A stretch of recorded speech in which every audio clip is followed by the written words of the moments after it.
I still remember the day my parents handed my sister Emma a check for $80,000 to cover her first year at Harvard, while telling me to fill out another Wendy's application because military benefits should be enough for someone like you. The irony wasn't lost on me then, and it definitely isn't lost on me now as I sit in my home office, reviewing the rental agreement they just signed to live in one of my properties. Preparing and narrating this type of story took us long efforts and hard work. So if you are enjoying the story, please consider subscribing to our channel.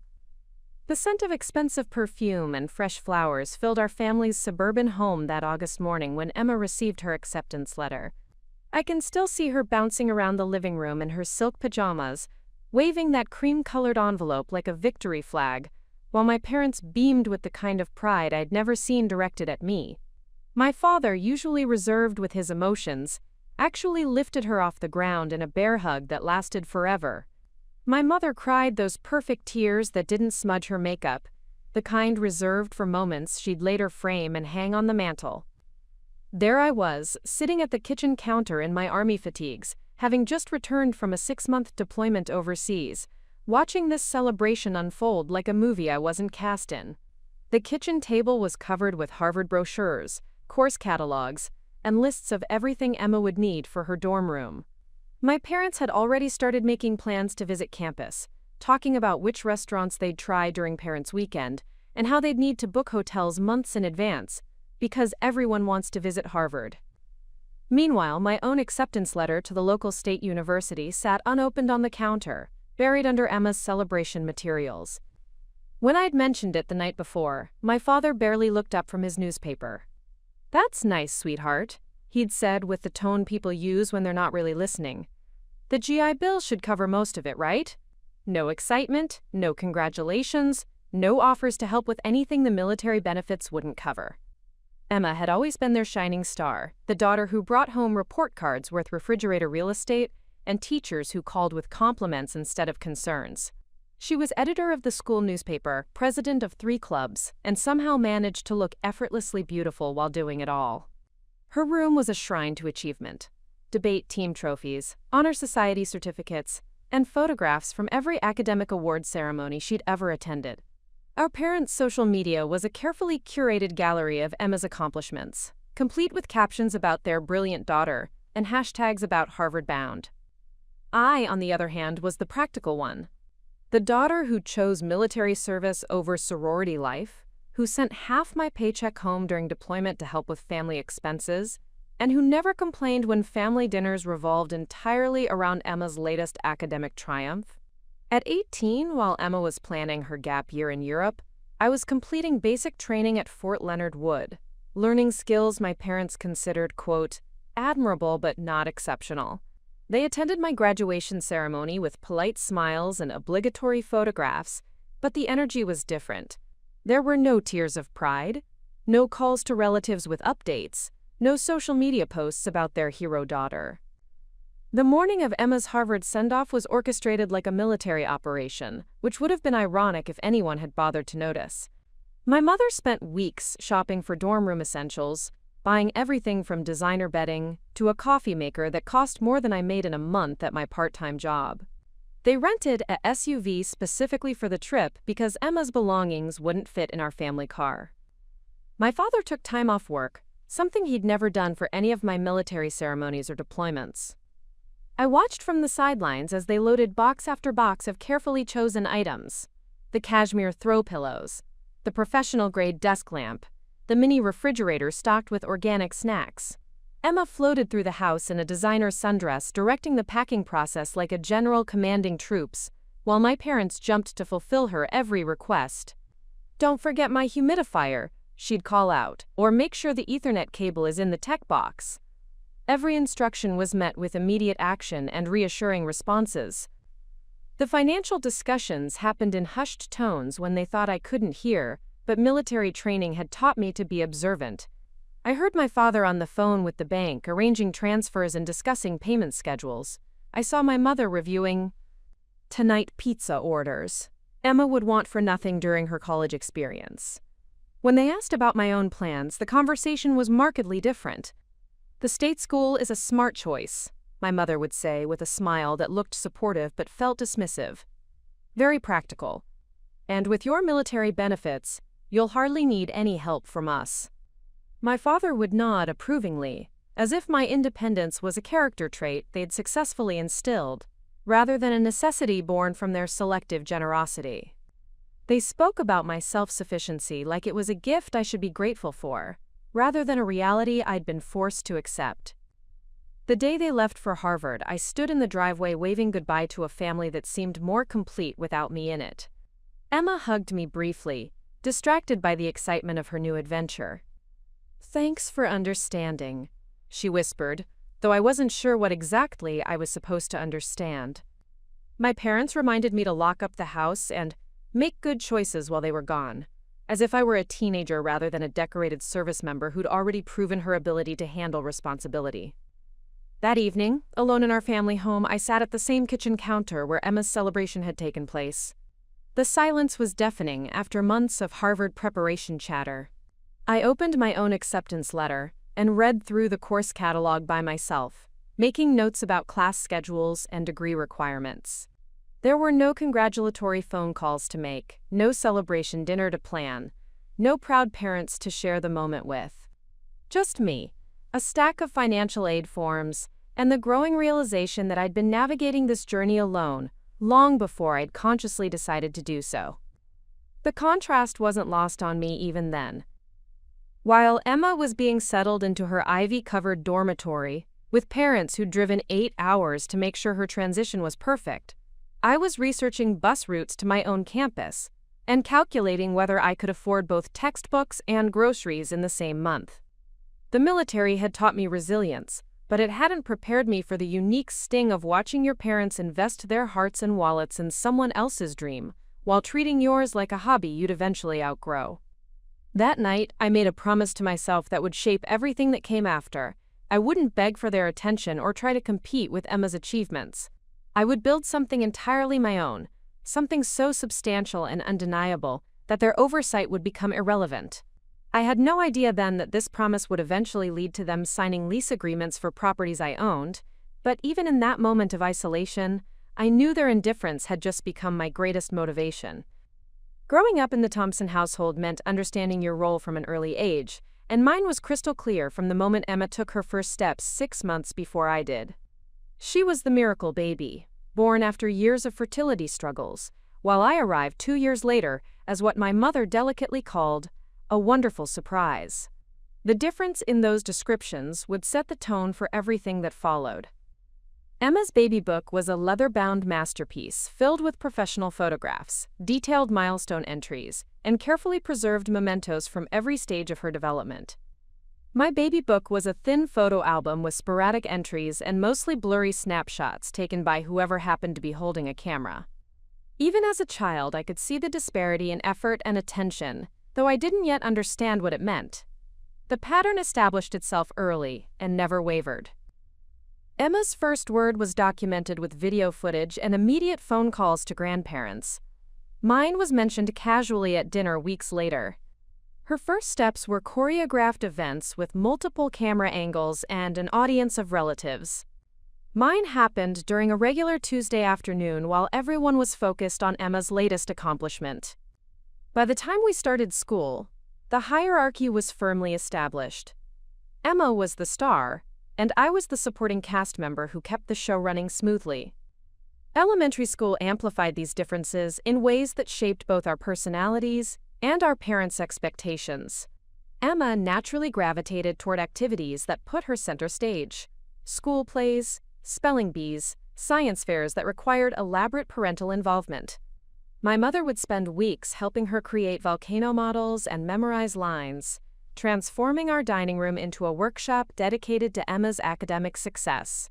The refrigerator became a gallery for her artwork, test scores, and teacher comments praising her creativity and intelligence. Spreadsheets that detailed every expense, from tuition to textbooks to weekend spending money. They'd calculated everything down to the cost of laundry detergent and found my strengths in different areas, though they received considerably less fanfare. While Emma charmed teachers with her theatrical presentations, I excelled in athletics and developed a reputation for reliability that made coaches and teachers depend on me in ways they never did with other students. I became the team captain who showed up early to set up equipment and stayed late to clean up. I was the student who helped struggling classmates understand difficult concepts without seeking recognition. But these qualities, while appreciated by those who worked with me directly, didn't translate into the kind of visible achievements that impressed parents at cocktail parties.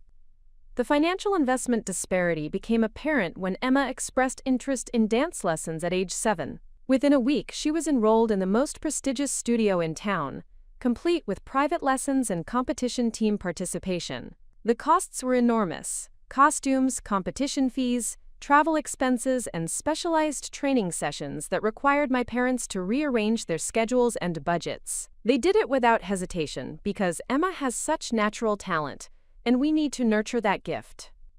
When I asked about joining the youth soccer league that same year, the response was markedly different. "Soccer is wonderful exercise," my father said, "but the equipment and registration fees add up quickly. Maybe you could try the community center program instead." The community center program met once a week on a field with uneven grass and borrowed equipment. The travel team Emma eventually joined had professional coaches, pristine facilities, and tournaments in other states that turned into family vacation opportunities. I wasn't invited to because someone needs to stay home with the pets.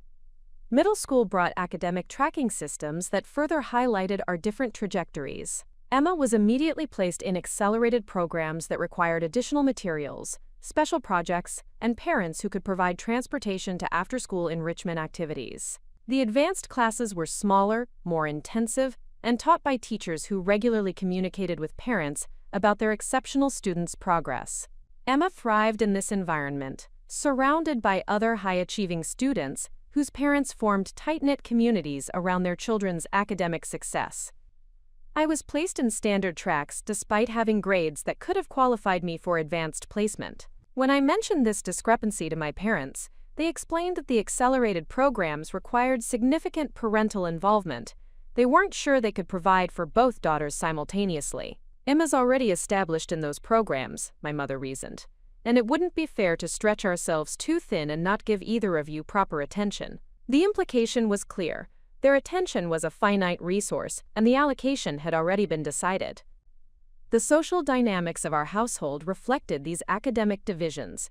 Dinner conversations revolved around Emma's latest projects, upcoming competitions, and teacher conferences that always resulted in glowing reports about her potential. My parents would light up when discussing her achievements, interrupting each other to add details about her exceptional performance or natural abilities. They spoke about her future with certainty and excitement, already envisioning college acceptances and career successes that would make them proud.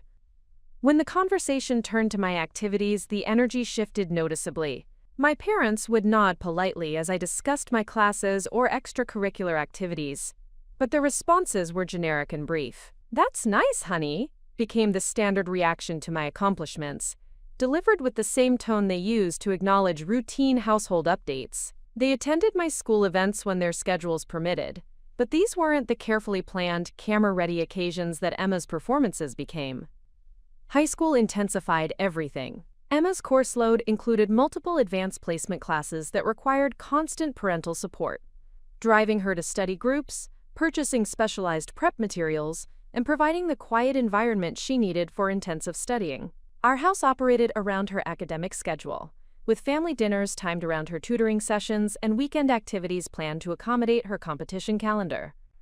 My own academic interests took a different direction. I gravitated toward practical courses that prepared students for immediate entry into the workforce or military service, business math, computer applications, and ROTC programs that met early in the morning before regular classes began. These programs were designed for students who planned to earn their way through college or bypass it entirely in favor of trade schools or military service. The teachers were supportive and encouraging, but they didn't send regular updates to parents or require the kind of intensive family involvement that Emma's courses demanded. The ROTC program became my refuge and my training ground for independence. Colonel Martinez, our instructor, treated every student with the same respect and held us to identical standards regardless of our family backgrounds or previous achievements.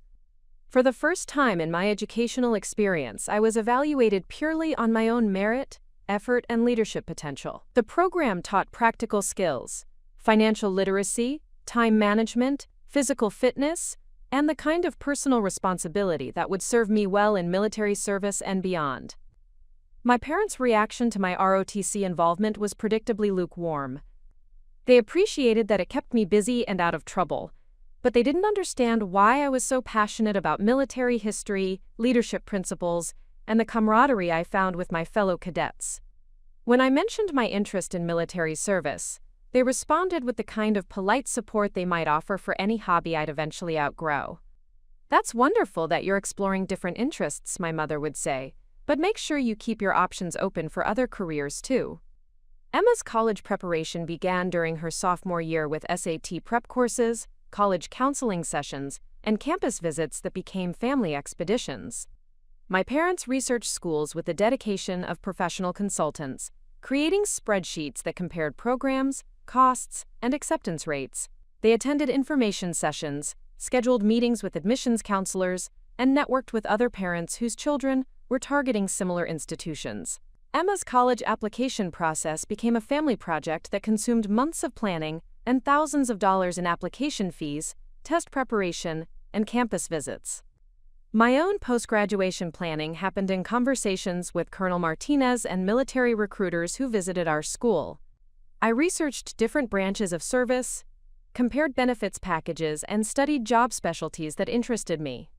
These conversations happened during lunch periods and after-school meetings that my parents never attended because they weren't invited and never asked to be included. By my senior year, I had developed a clear understanding of military career paths, educational benefits, and the independence that service would provide, all without any input or financial investment from my family. The irony wasn't lost on me that while Emma was being groomed for success with constant support and unlimited resources, I was developing the self-reliance and practical skills that would ultimately prove more valuable in building lasting wealth and independence. But at 17, I couldn't see that far ahead. All I knew was that I had learned to navigate important life decisions alone, and that independence was becoming my greatest strength even as my family treated it as evidence that I needed less of their attention and investment. The conversation that changed everything happened on a Tuesday evening in March during my senior year of high school. Emma had just received her early acceptance letter to Harvard, and our house had been buzzing with celebration phone calls and congratulatory messages for 3 days straight. The kitchen table was covered with college brochures, financial aid documents, and acceptance letters from backup schools that Emma wouldn't need because Harvard had always been her first choice. I had been waiting for the right moment to bring up my own post-graduation plans, hoping that Emma's success might put my parents in a generous mood. I'd spent weeks rehearsing what I wanted to say, practicing different approaches that might help them understand why their support would mean everything to me. The timing seemed perfect. Emma was happy, my parents were proud, and I had news that I thought might finally earn me a place in their spotlight. After dinner, while Emma was upstairs video chatting with friends about Harvard traditions and campus life, I approached my parents in the living room where they sat reviewing Emma's financial aid package. My father had his reading glasses perched on his nose, calculator in hand, while my mother sorted through various documents with the methodical precision she brought to all of Emma's important matters. "Mom, Dad," I began, settling into the armchair across from their couch, "I wanted to talk to you about something important." They looked up with the polite attention they always gave me, but I could see my father's finger was still moving across the calculator, and my mother's eyes kept drifting back to the papers in her lap. "I've been accepted to State University," I announced, trying to match the enthusiasm Emma had shown when sharing her Harvard news. "I want to study business administration with a focus on real estate development. The program has excellent job placement rates, and I think it could lead to some really exciting opportunities." My mother smiled that gentle, patronizing smile I'd grown accustomed to over the years. "That's wonderful, honey. State University is a solid choice. Very practical." The word practical fell between us like a lead weight. When applied to Emma's choices, words like exceptional and prestigious were used. When describing my decisions, practical was apparently the highest compliment available. The thing is, I continued, my rehearsed confidence beginning to waver, even with my military benefits, there are still significant costs. Room and board, books, lab fees, and the program requires some specialized software and equipment. I was hoping we could discuss how you might be able to help me, even if it's just partially. The silence that followed felt eternal. My father set down his calculator and removed his glasses, cleaning them with the deliberate slowness of someone buying time to formulate a response. My mother gathered Emma's financial documents into neat piles, as if organizing them might help organize her thoughts. "Sweetheart," my father finally said, his voice carrying the tone he used when explaining disappointing realities to children, "you have to understand that Harvard is incredibly expensive. We're talking about nearly $80,000 per year, when you factor in tuition, room and board, books, and all the additional expenses. It's a significant financial commitment that requires all of our available resources." "I understand that," I replied quickly, not wanting to seem unreasonable. "I'm not asking for Harvard-level support. Even a few $1,000s would make a huge difference. I could work part-time, take out smaller loans, whatever it takes to make it work together." My mother leaned forward with that expression of gentle concern she wore when delivering news she thought would be difficult for me to hear. "The reality is that Emma's education is an investment in her future that requires our complete focus right now. You've always been so independent and resourceful.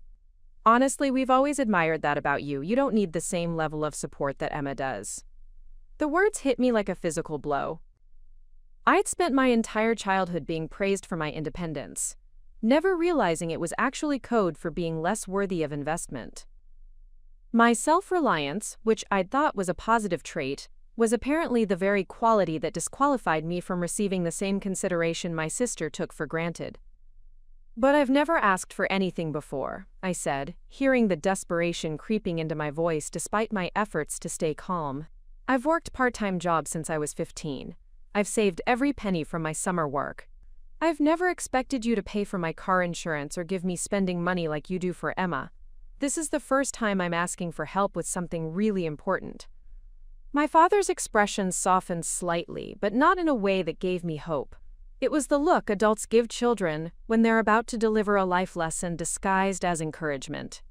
"And that's exactly why we know you'll find a way to make this work without our help. You're strong, capable, and determined. Emma needs more guidance and support to reach her potential. You've already proven you can succeed on your own." The circular logic was maddening. I was being denied support because I was capable of succeeding without it, while Emma received unlimited resources because she needed them to succeed. The very qualities that should have made me worthy of investment were being used as justification for withholding it. "What if I proved I was serious about this?" I asked, grasping for any angle that might change their minds. "I could show you my business plan, my research on the real estate market, and my academic records. I'm not asking you to gamble on my potential. I'm asking you to invest in something I've already demonstrated I can achieve." My mother exchanged a look with my father that I recognized from countless similar conversations throughout my childhood. It was the look that preceded decisions that had already been made, discussions that were really just courteous notifications of predetermined outcomes. "Honey," she said with that infuriatingly gentle tone, "we've looked at your grades, and they're perfectly fine for state school. But Emma's academic performance is exceptional. Her test scores, her extracurricular activities, her leadership roles. She's earned this opportunity through years of dedicated effort. We have to prioritize supporting the child who's shown the greatest potential for academic excellence." The implications stung worse than an outright rejection. According to my parents' logic, my achievements weren't significant enough to warrant their investment. My military service, my work ethic, my practical skills, and my clear vision for my future somehow added up to less than Emma's academic credentials and natural charisma. "I've been accepted to the honors program," I said quietly, playing what I thought might be my final card. "My GPA qualifies me for merit scholarships. I've already been offered a partial academic scholarship that covers 30% of tuition. I'm not asking you to fund a risky venture. I'm asking you to help me build on the success I've already achieved." My father stood up and walked to the window, looking out at our suburban neighborhood with the contemplative air of someone wrestling with a difficult decision. But when he turned back to face me, I could see that no wrestling had actually occurred. His mind had been made up long before this conversation began. "Your military benefits will cover most of your educational expenses," he said with the finality of someone closing a business negotiation. "Combined with your scholarships and part-time work, you should be able to manage without creating additional financial strain on the family." Emma's situation is different. Harvard doesn't offer the same level of financial aid for families in our income bracket, and the opportunities that come with a Harvard education justify the investment. "Besides," my mother added, as if she were offering consolation rather than delivering a final blow, "you've always been so good with money. You'll probably graduate with less debt than most students, and that practical experience of paying your own way will serve you well in business. It's character building." Character building, as if financial struggle was a gift they were giving me rather than a burden they were choosing not to help me shoulder. As if watching them pour unlimited resources into Emma's education while telling me to build character through hardship was somehow beneficial for my development. I sat there for a moment, absorbing the full impact of their decision. This wasn't really about money, though they'd framed it in financial terms. This was about value, about which daughter's future was worth investing in, about whose dreams deserved family support, and whose should be achieved through individual determination. "I understand," I said finally, standing up from the armchair with as much dignity as I could muster. "I just wanted to ask. I needed to know where I stood." "We love you both equally," my mother said quickly, as if love were the issue rather than support, resources, and demonstrated priorities. "We just have different ways of helping each of you succeed based on your individual strengths and needs." I nodded and headed toward the stairs, leaving them to return to their calculations about Emma's Harvard expenses. As I climbed to my room, I could hear them resuming their discussion about meal plans and dorm selections, their voices carrying the enthusiasm that had been notably absent during our conversation about my future. That night, lying in bed staring at the ceiling, I made a decision that would define everything that came after. I stopped waiting for their validation, their support, or their recognition. I began planning a future that didn't depend on their approval or assistance. I had no idea then that this rejection would become the foundation of success that would eventually make me their landlord. But even in that moment of profound disappointment, I knew their refusal had just freed me from ever needing to ask them for anything again.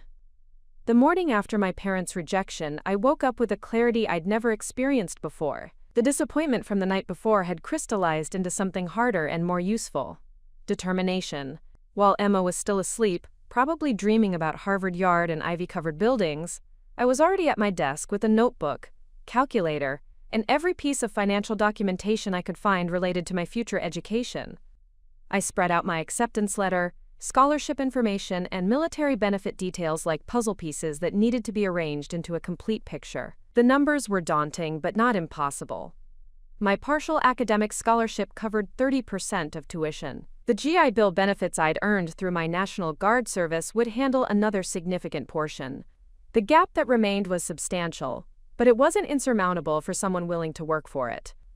By 7 in the morning, I was dressed and heading to the kitchen, where I found my mother preparing Emma's elaborate breakfast routine: fresh fruit parfait, organic granola, and the expensive coffee Emma had developed a taste for during a summer program at Columbia. The contrast with my usual grab-and-go breakfast of toast and instant coffee wasn't lost on me, but for the first time, it didn't sting.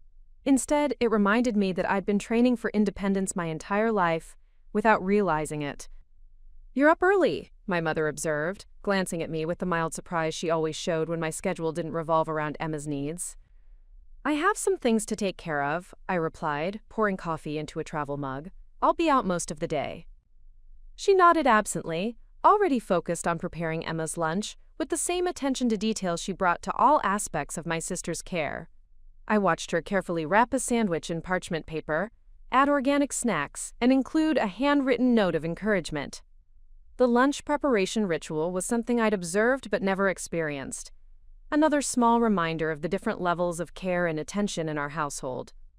My first stop was the financial aid office at State University, where I met Mrs. Rodriguez, a counselor who specialized in helping students navigate complex funding situations. Her office was cramped but welcoming, filled with success stories from students who'd overcome financial obstacles to complete their degrees. Unlike the polished admissions offices Emma and my parents had visited at prestigious universities, this space felt practical and honest about the realities facing students who couldn't rely on family wealth. "Let me be direct with you," Mrs. Rodriguez said after reviewing my paperwork. "Your situation isn't unusual. Many of our most successful graduates have been students who paid their own way through college. The experience teaches financial discipline and creates a level of commitment that often leads to better academic outcomes." She helped me understand exactly what my military benefits would cover and walked me through additional scholarship opportunities I could apply for throughout my college career. There were merit-based awards for business students, grants for veterans, and work-study programs that could provide both income and valuable professional experience. The path she outlined wasn't easy, but it was comprehensive and achievable. "The key," she explained, "is creating multiple income streams and keeping your expenses as low as possible. Have you considered living off campus? The dormitory experience is nice, but apartment sharing can cut your housing costs by 40%. I hadn't considered apartment living, mainly because Emma's college experience was being planned around the full dormitory experience that would provide social connections and campus involvement. But as Mrs. Rodriguez showed me rental listings near campus, I realized that off-campus housing could offer advantages beyond just cost savings. More space, fewer restrictions, and the opportunity to build relationships with working adults rather than just other college students. From the university, I drove directly to the Wendy's where I'd worked part-time during my senior year. The manager, Mr. Patterson, was a former Marine who'd taken an interest in my military aspirations and work ethic. When I explained my situation and asked about increasing my hours, he didn't hesitate to offer me a solution. "I've been looking for someone to train as an assistant manager," he said, leaning against the office desk where we'd had many conversations about leadership and responsibility. "It's more hours, more responsibility, but significantly better pay. You'd be working with scheduling, inventory management, and training new employees. Real business experience that would complement what you're studying." The assistant manager position would require working 35 hours per week, including some evening and weekend shifts. It would be challenging to balance with a full course load, but the pay increase was substantial enough to cover most of my living expenses. More importantly, the management experience would provide practical skills that are directly related to my business studies. "There's something else," Mr. Patterson added. "Corporate has a tuition assistance program for management track employees. It's not a full scholarship, but it could cover books and fees for employees who maintain good academic standing. You'd be eligible after 6 months in the assistant manager role." I accepted the position immediately, feeling the first surge of genuine excitement I'd experienced since my parents' rejection. This wasn't just a job. It was a career development opportunity that would provide experience, income, and additional educational support. While Emma would be studying business theory in Harvard lecture halls, I'd be learning practical management skills in a real-world environment. My next stop was the apartment complex Mrs. Rodriguez had recommended, a modest but well-maintained property about 10 minutes from campus. The landlord, an older woman named Mrs. Chen, showed me a 2-bedroom unit that could be shared with another student. The rent was reasonable, utilities were included, and the lease terms were flexible enough to accommodate my irregular work schedule. "I prefer renting to students who work," Mrs. Chen told me as we walked through the apartment. "They tend to be more responsible and cause fewer problems than students whose parents pay for everything. When you have to work for your housing, you take better care of it." I put down a deposit that same day, using money I'd saved from my National Guard service. The apartment was small and basic compared to the luxury dormitories Emma would be living in, but it was mine.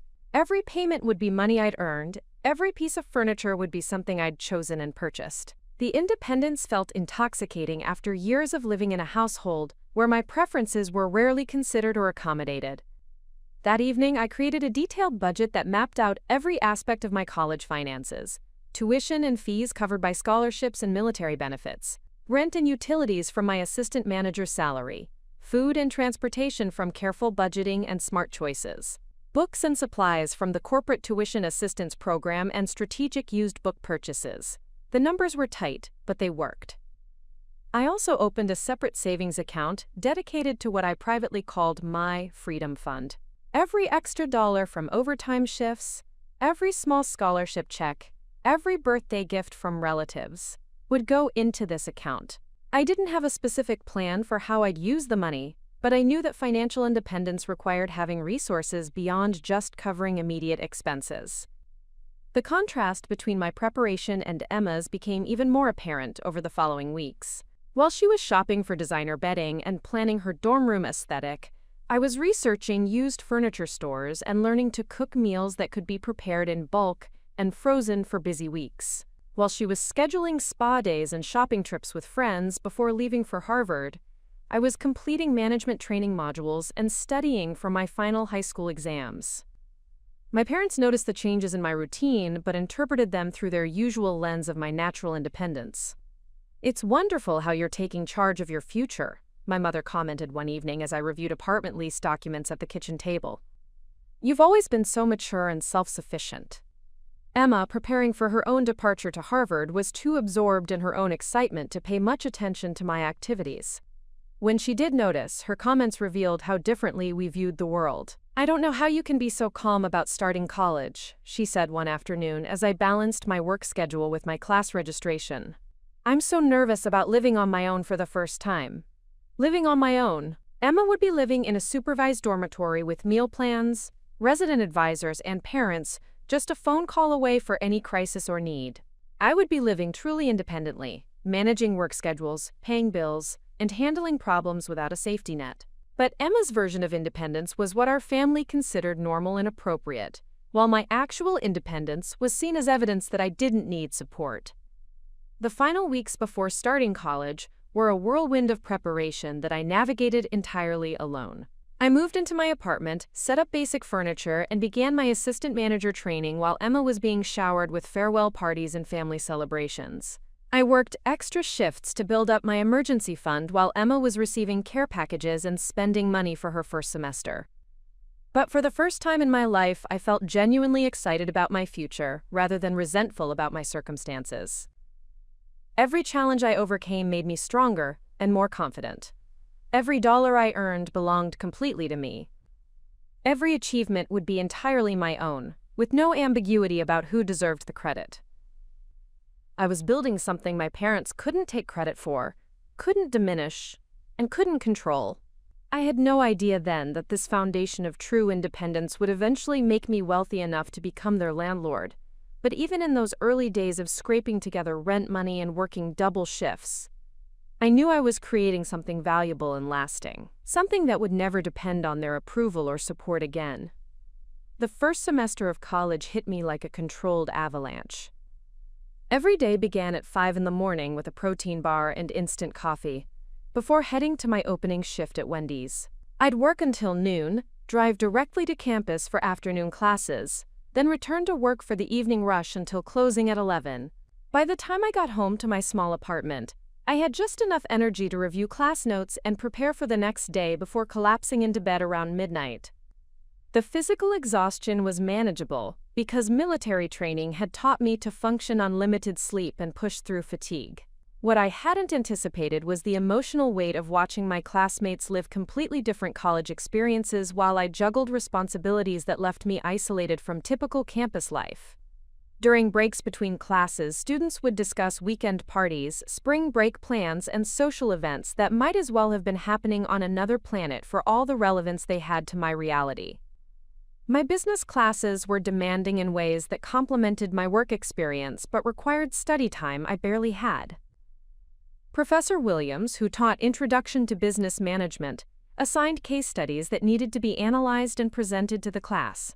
While other students worked on these assignments in groups, meeting at coffee shops and forming study partnerships, I completed them alone in my apartment after midnight, surviving on willpower and the knowledge that every assignment brought me closer to my degree. The irony wasn't lost on me that I was studying theoretical business concepts during the day and applying practical management principles at night. At Wendy's, I was learning to handle employee scheduling conflicts, manage inventory shortages, and deal with difficult customers in ways that no textbook could teach. When Professor Williams discussed leadership styles and team motivation, I could immediately connect his theories to situations I'd encountered just hours earlier during my shift. My apartment became my sanctuary and my study hall, furnished with items I'd collected from thrift stores and clearance sales. The kitchen table doubled as my desk, covered with textbooks, class schedules, work schedules, and budget spreadsheets that tracked every dollar I earned and spent. My roommate, Jessica, was a nursing student who worked similar hours at a local hospital, so we rarely saw each other except in passing. Our shared experience of exhaustion created a respectful coexistence that was more supportive than many friendships I'd observed among students who had more time for social drama. The contrast with Emma's college experience became apparent through her frequent social media posts and phone calls home. Her Instagram showed perfectly curated images of Harvard dining halls, study groups in historic libraries, and weekend trips to Boston with new friends whose designer clothes and casual spending habits suggested they came from backgrounds similar to hers. Her calls home were filled with stories about professors who were renowned in their fields, networking events with accomplished guest speakers, and opportunities that seemed to present themselves effortlessly. Meanwhile, my own social media remained practically empty because I had neither the time nor the energy to document my daily struggles.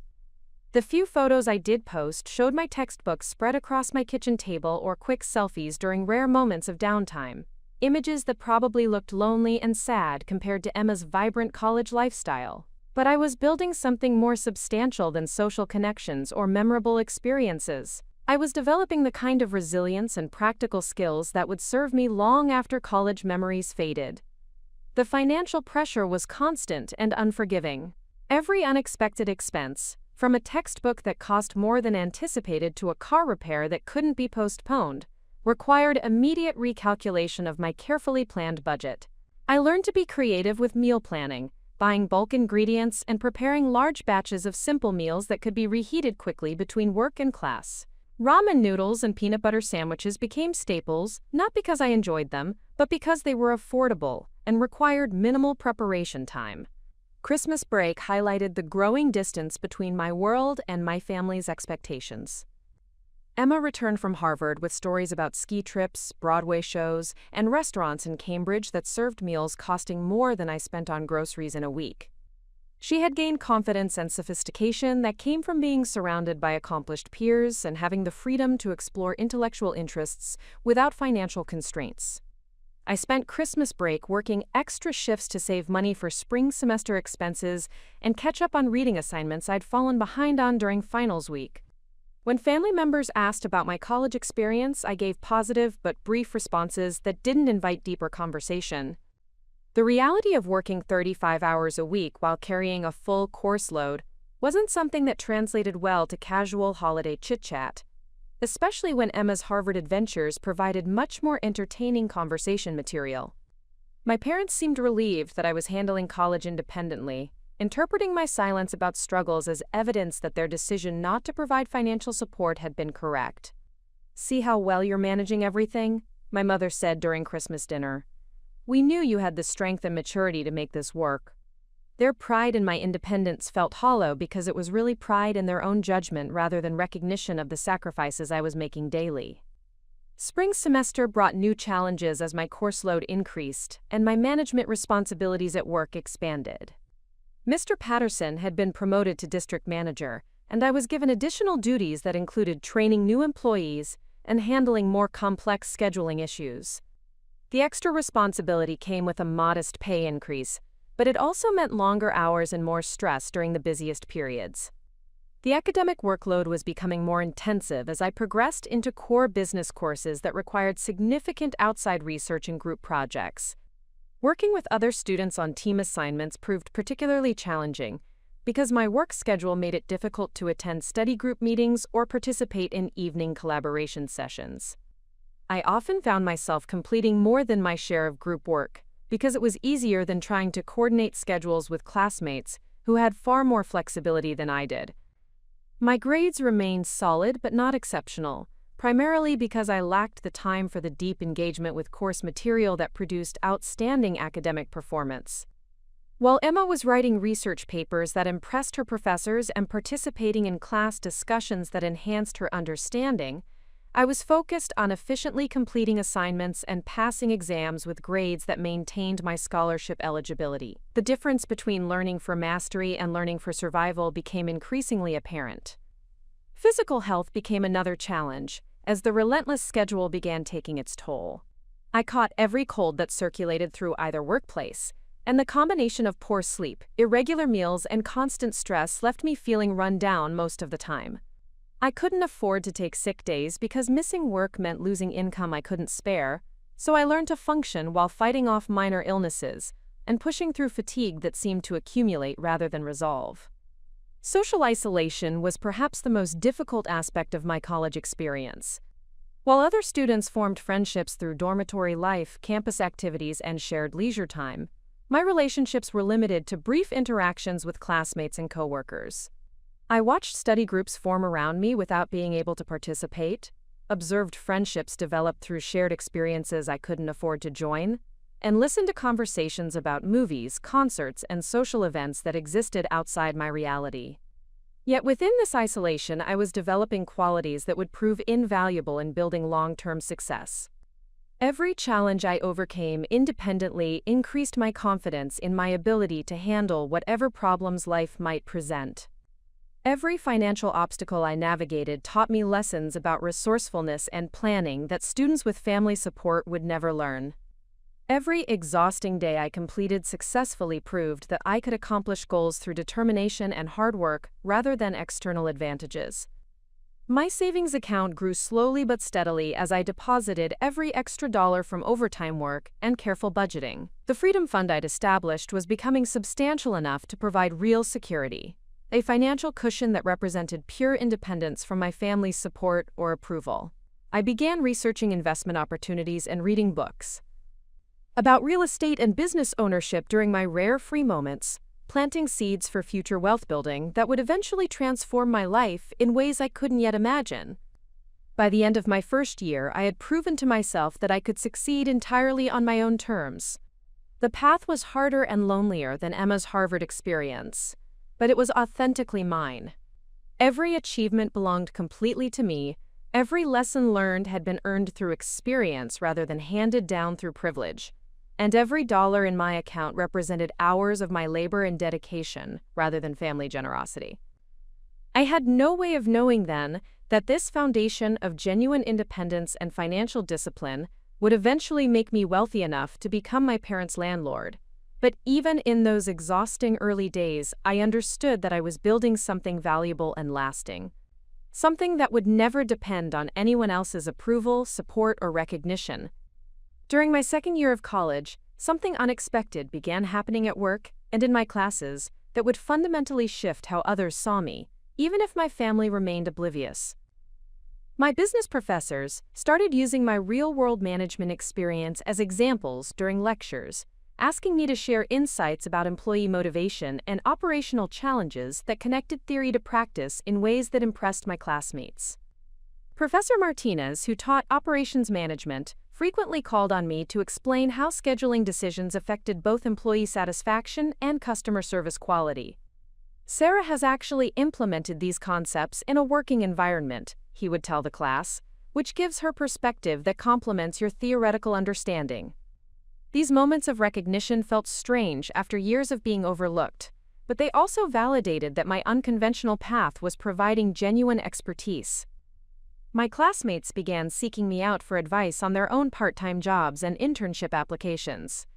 Jessica Chen, whose father owned a chain of restaurants, asked me to review her resume and help her prepare for management training interviews. "You know more about actually running a business than anyone else in our program," she said during one of our study sessions. "Most of us just have summer internship experience, but you've been making real decisions and managing real people." The irony was profound. Students from wealthy families who could afford to focus entirely on academics were recognizing skills and knowledge I'd developed out of necessity, while my own family continued to view my work experience as simply what I had to do, rather than what I was choosing to excel at.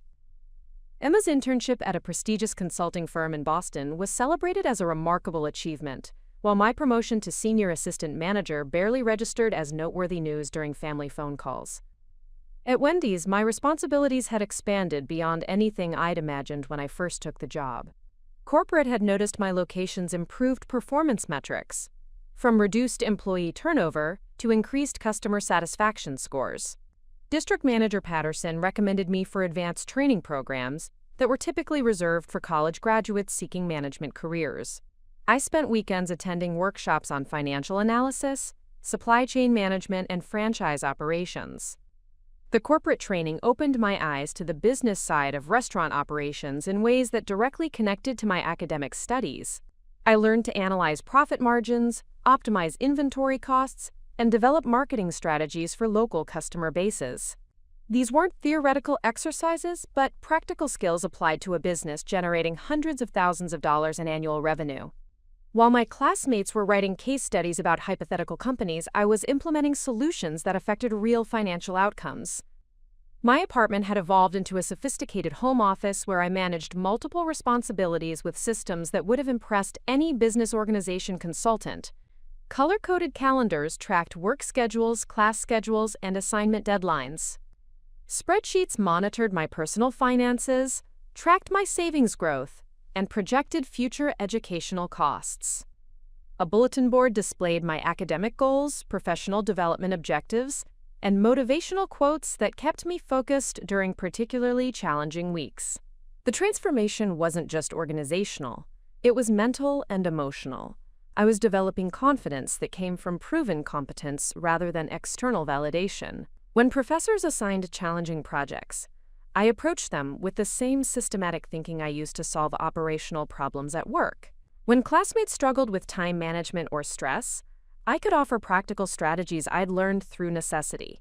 My unconventional college experience was creating a skill set that would serve me far beyond graduation.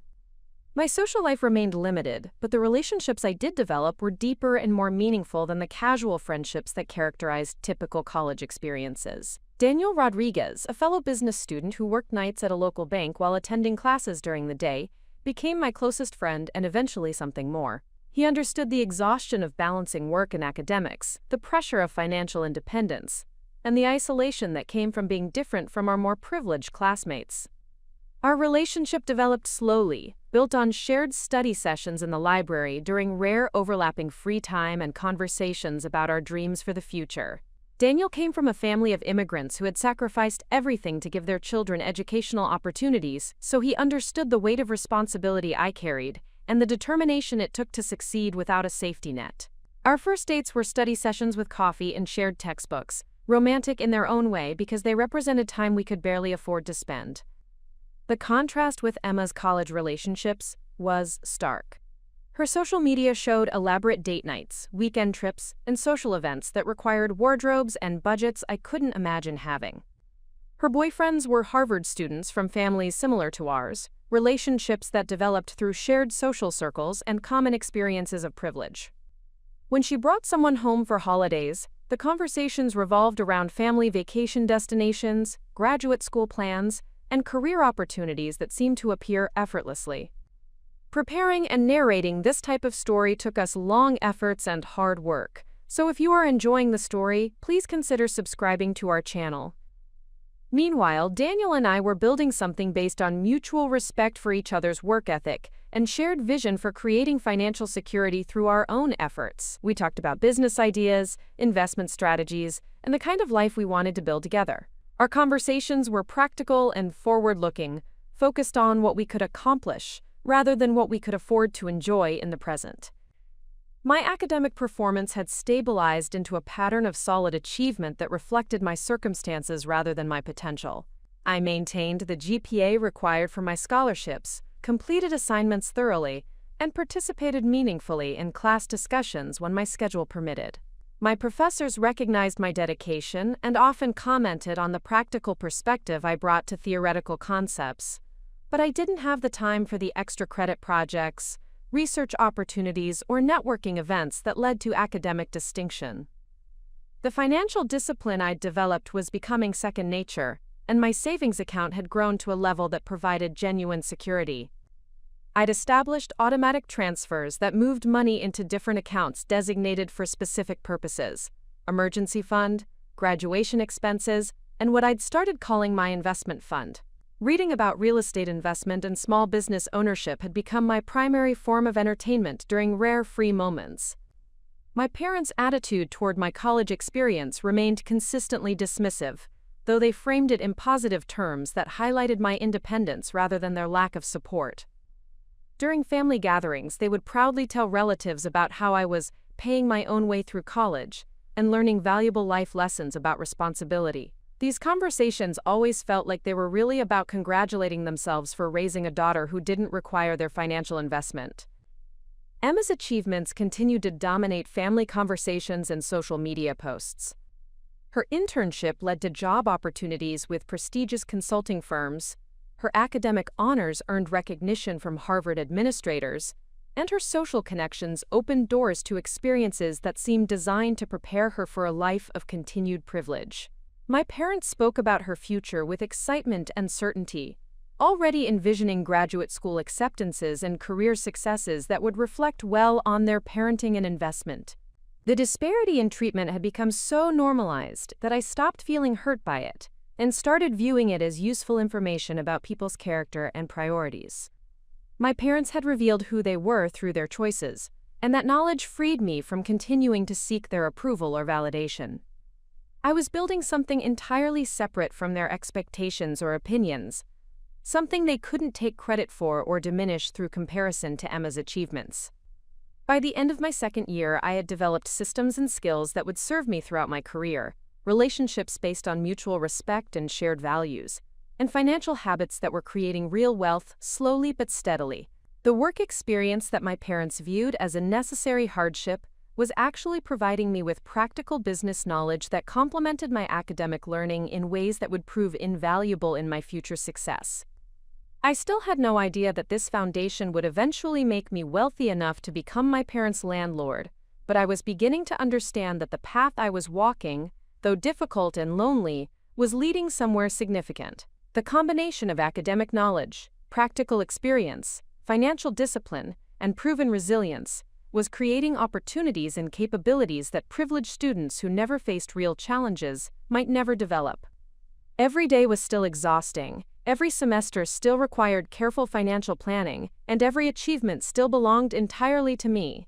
But I was no longer just surviving college. I was building the foundation for a future that would be completely my own creation. The phone call that would change everything came on a rainy Thursday evening during my junior year.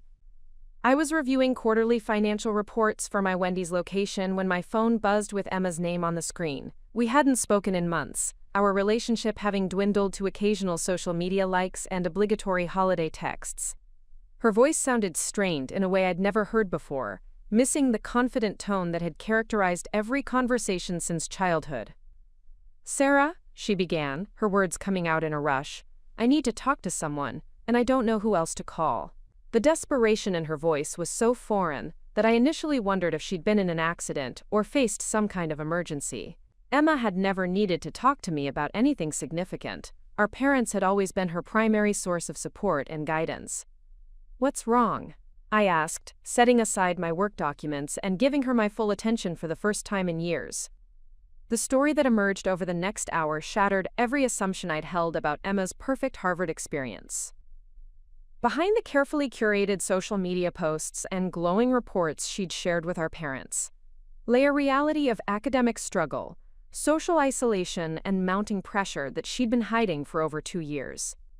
Emma had been placed on academic probation at the end of her sophomore year after failing 2 required courses in her economics major. The workload at Harvard was far more demanding than anything she'd encountered in high school, where her natural intelligence and charm had been sufficient to excel without developing serious study habits or time management skills. Surrounded by students who combined exceptional intelligence with rigorous work ethics, Emma had found herself struggling to keep up for the first time in her academic career. "I've never had to actually study before," she admitted, her voice breaking slightly. "In high school, everything just came easily. But here, everyone is brilliant, and they all work harder than I ever learned how to work. I spend hours in the library and still feel like I'm drowning." The social aspects of Harvard had proven equally challenging. Emma's high school popularity had been built on being the smartest, most accomplished student in her environment. At Harvard, she was surrounded by valedictorians, student body presidents, and accomplished young people who had been equally exceptional in their own high schools.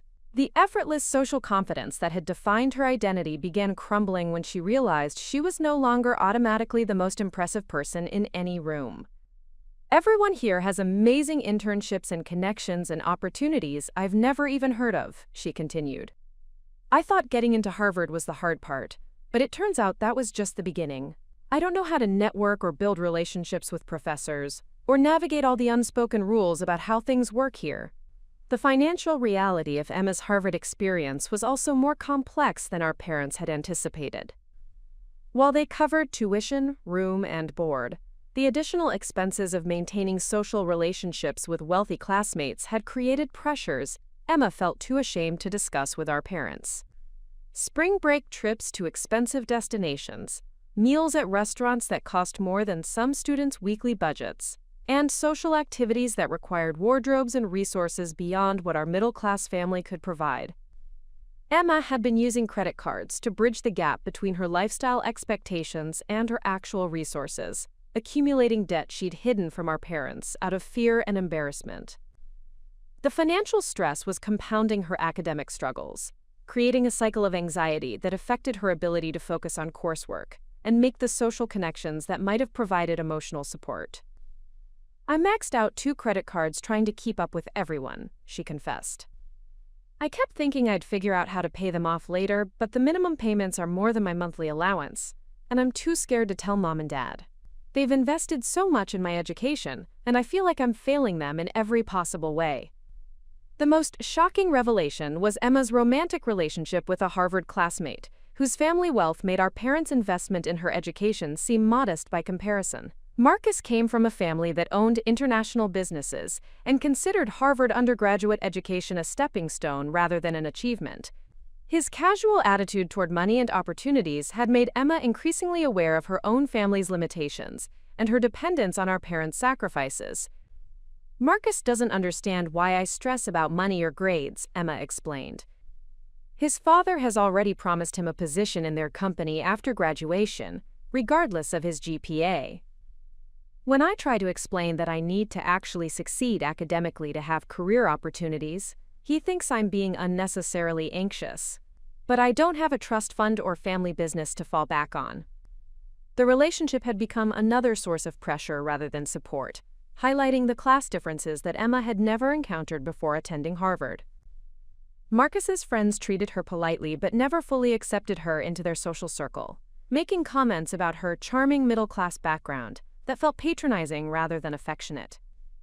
As Emma continued sharing her struggles, I found myself experiencing a complex mix of emotions. Part of me felt genuine sympathy for her distress and the gap between her expectations and reality. Another part felt vindicated that the perfect college experience our parents had invested in was proving to be less ideal than my practical education funded through my own efforts. "I keep thinking about how easily you've handled everything," Emma said, inadvertently revealing how little she'd understood about my own college challenges. "You just figured out how to pay for school and work and study, and you make it look effortless. I don't know how to be that independent or resourceful."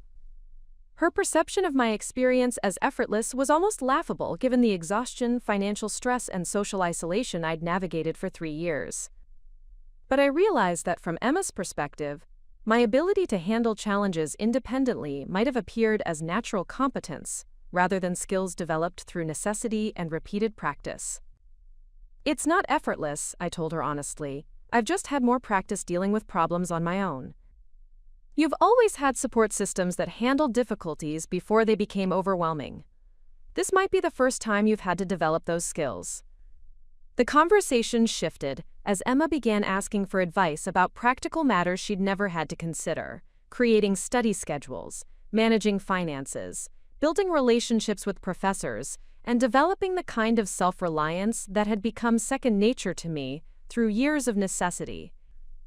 For the first time in our relationship, she was seeking my guidance rather than competing for superior achievement.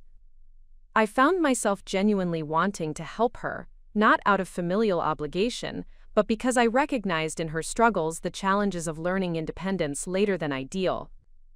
Her academic and social difficulties at Harvard weren't character flaws, but the predictable result of never having faced significant obstacles or developed resilience through experience.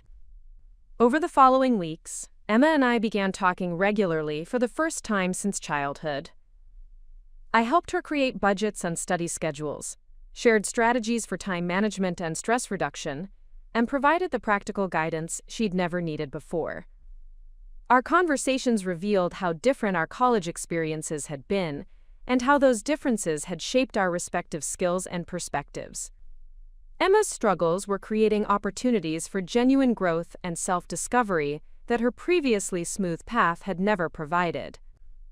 Learning to handle academic challenges, financial pressure, and social complexity was difficult but necessary for developing the independence she'd need after graduation. Her crisis was forcing her to develop qualities that privileged circumstances had never required. I began to understand that Emma's difficulties weren't just personal struggles but inevitable consequences of the different paths our parents had chosen for us. Their investment in her comfort and success had inadvertently limited her opportunities to develop resilience and self-reliance, while their benign neglect of my needs had forced me to build those qualities through necessity. The irony was becoming apparent. The daughter they'd prepared for easy success was struggling with challenges that the daughter they'd expected to handle everything alone was well-equipped to navigate. My years of working while studying, managing finances independently, and solving problems without external support had created exactly the skills Emma now desperately needed. This role reversal was subtle and private, known only to Emma and me through our phone conversations and text exchanges. Our parents remained unaware of Emma's struggles, still receiving edited reports of her Harvard experience that emphasized positive aspects, while omitting the difficulties she was working to overcome. I had no idea then that Emma's academic and financial troubles would prevent her from attending my college graduation, or that they would keep her away during other important moments when family support would have mattered. But even in those early conversations, I could sense that our relationship was shifting in ways that would have lasting implications for how our family dynamics would eventually unfold. My college graduation ceremony was scheduled for a beautiful Saturday morning in May, with spring flowers blooming across the campus and families arriving from across the state to celebrate their children's achievements. I had worked 4 years toward this moment, balancing impossible schedules and financial pressures that would have broken many students. The business degree I was earning represented not just academic completion, but proof that I could succeed entirely on my own terms. 2 weeks before graduation, I sent formal invitations to my parents and Emma, carefully choosing cards that reflected the significance of the occasion without seeming to demand attention I'd learned not to expect. The invitations included details about the ceremony time, parking information, and a note about the graduation dinner I'd planned at a modest restaurant within walking distance of campus. I'd saved for months to host this small celebration, wanting to mark the achievement properly even if the guest list would be limited.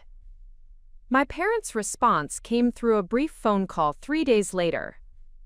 "Congratulations, sweetheart," my mother said, with the polite enthusiasm she used for acknowledging routine accomplishments. "We're so proud of you for finishing college.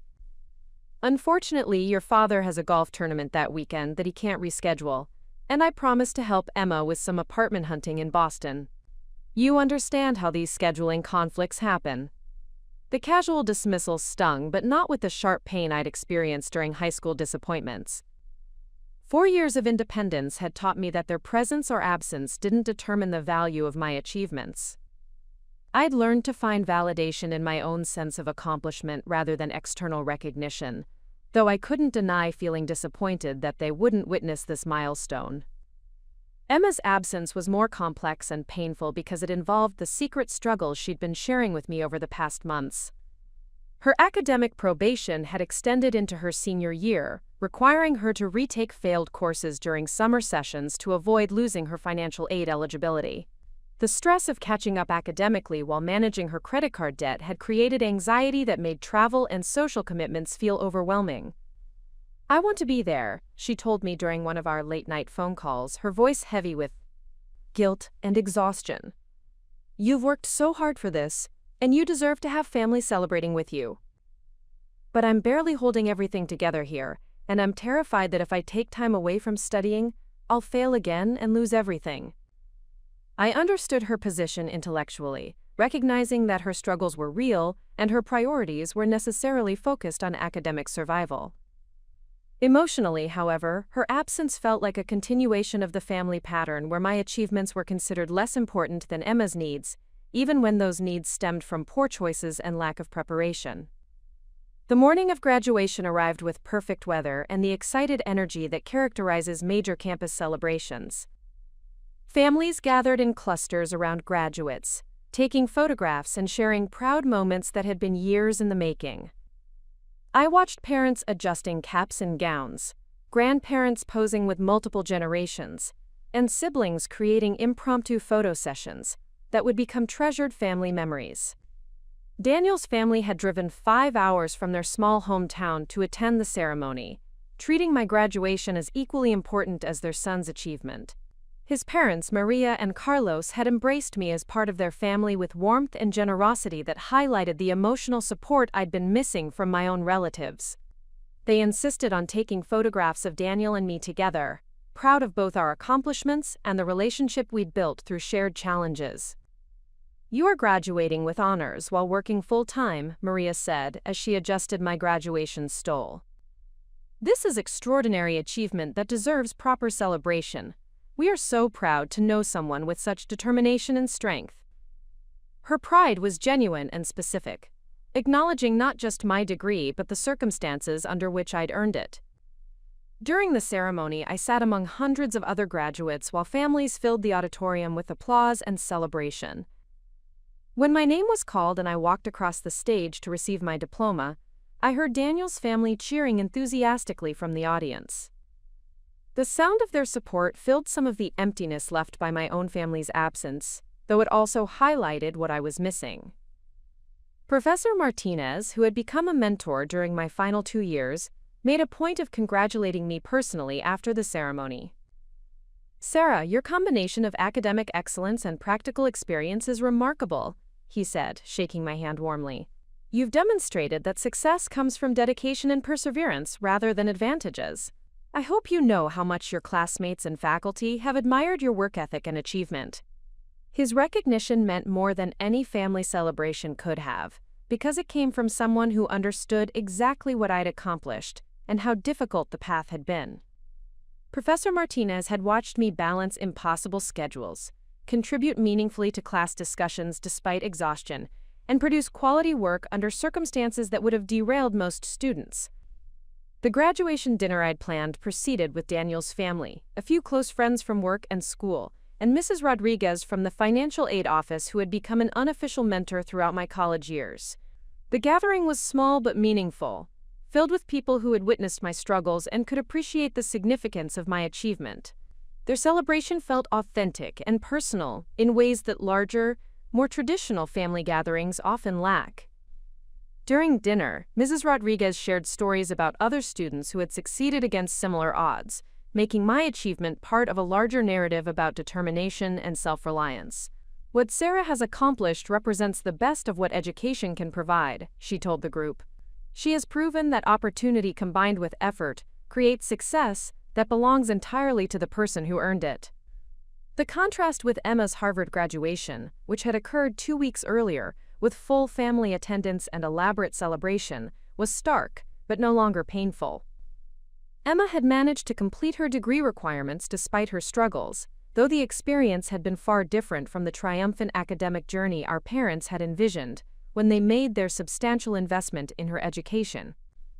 My parents had driven to Cambridge for Emma's ceremony, stayed in an expensive hotel, and hosted a graduation dinner at a prestigious restaurant that cost more than my monthly rent.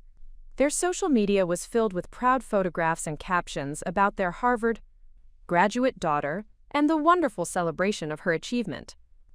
Emma looked beautiful and accomplished in the pictures, giving no indication of the academic struggles and financial stress that had characterized her final 2 years. The difference in treatment was so consistent with lifelong patterns that I felt more observational than emotional about it. My parents had revealed their priorities repeatedly over the years, and their absence from my graduation was simply additional confirmation of choices they'd made long ago.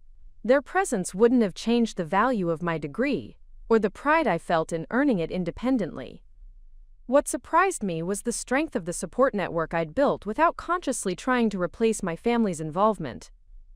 Daniel's parents, my professors, my work colleagues, and friends I'd made through shared challenges had created a community that provided more meaningful recognition than obligatory family attendance would have offered. These people understood my journey and could appreciate the significance of my success in ways that my parents, who had never asked about my struggles or acknowledged my efforts, simply couldn't match. The evening ended with quiet satisfaction rather than celebration or disappointment.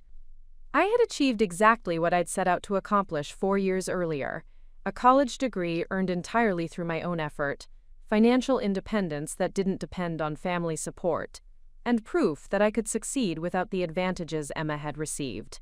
The degree was mine completely, unmarked by anyone else's contributions or expectations. Standing in my small apartment that night, looking at my diploma and thinking about the future I was about to build, I realized that my parents' absence had been a gift rather than a loss. Their lack of involvement meant they couldn't take credit for my success, couldn't claim that their guidance or support had contributed to my achievement, and couldn't use my accomplishment to reflect positively on their parenting decisions. I had built something entirely my own, and that independence would prove more valuable than any family celebration could have been. The foundation I'd created through years of challenge and self-reliance was about to support opportunities and achievements that would eventually transform not just my own life, but my relationship with the family members who had consistently underestimated my potential and overlooked my worth. 3 years after graduation, the phone call I'd been half expecting finally came on a Tuesday afternoon while I was reviewing rental applications for my third investment property. My mother's voice carried a tone I'd never heard before, uncertainty mixed with something that sounded almost like desperation, though she tried to maintain her usual composed demeanor. "Sarah, honey, I hope you're doing well," she began with the overly cheerful inflection she used when she needed something but didn't want to admit it. "Your father and I have been talking, and we wondered if you might have some time to discuss a family matter with us. Could you come by the house this weekend?" The request was unusual enough to capture my attention immediately. In the 5 years since I'd moved out, family gatherings had been limited to major holidays and brief visits that centered around Emma's latest updates or achievements. My parents had never asked for my time or input on family matters, treating me as a peripheral figure who received information rather than someone whose opinion might be valuable. "What kind of family matter?" I asked, genuinely curious about what could have prompted this unprecedented invitation for consultation. "Well, it's a bit complicated," my mother replied, her voice losing some of its artificial brightness. "We're exploring some changes to our living situation, and we thought you might have some insights that could be helpful. You've always been so practical about financial matters." The phrase, "practical about financial matters," was their standard euphemism for acknowledging my self-sufficiency without admitting they'd provided no guidance or support in developing those skills. But something in her tone suggested this wasn't a casual request for advice, but a genuine need for help with a serious problem. I agreed to visit that Saturday, more out of curiosity than familial obligation. The drive to my childhood home took me through neighborhoods I'd once known intimately but rarely visited anymore. The suburban streets looked smaller and more ordinary than they had during my teenage years, when my parents' house had seemed like the center of an important world from which I'd been largely excluded. My parents were waiting in the living room when I arrived, seated together on the sofa with documents spread across the coffee table in a way that reminded me of Emma's college planning sessions years earlier. But instead of the excited energy that had characterized those discussions, the atmosphere was heavy with anxiety and careful politeness that suggested they were about to ask for something they weren't sure I'd provide. "Thank you for coming," my father said, standing to shake my hand with the formal courtesy he'd always used with me, as if I were a business acquaintance rather than his daughter. "We appreciate you taking time from your busy schedule to discuss this with us." The documents on the coffee table told a story that explained both their unusual invitation and their obvious discomfort. Medical bills, insurance statements, and correspondence from healthcare providers, created a paper trail of mounting financial obligations that had apparently overwhelmed their retirement planning. My father's recent heart surgery and ongoing treatment had created expenses that exceeded their insurance coverage by tens of thousands of dollars. The medical costs have been more significant than we anticipated, my mother explained, her voice carefully controlled in the way she'd always managed difficult conversations. Insurance covered the major procedures, but the follow-up treatments, medications, and specialist consultations have added up quickly. We're exploring options for managing these expenses while maintaining our current lifestyle. Their current lifestyle included the 4-bedroom house they'd purchased when their careers were at their peak, before healthcare costs and reduced retirement income had changed their financial equation. The mortgage had been refinanced several times over the years to fund Emma's education and other expenses, leaving them with higher monthly payments than their fixed retirement income could comfortably support. We've been considering downsizing, my father added, but the real estate market timing isn't ideal for selling our home. We're wondering if there might be alternative arrangements that could help us manage our expenses while we wait for better market conditions. The conversation continued for another hour as they gradually revealed the full scope of their financial challenges. Emma's post-graduation struggles had continued, requiring ongoing support that strained their already tight budget.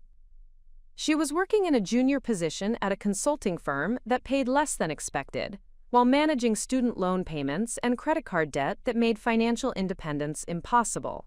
My parents were supplementing her income while dealing with their own mounting obligations. The alternative arrangement they were proposing became clear as the discussion progressed.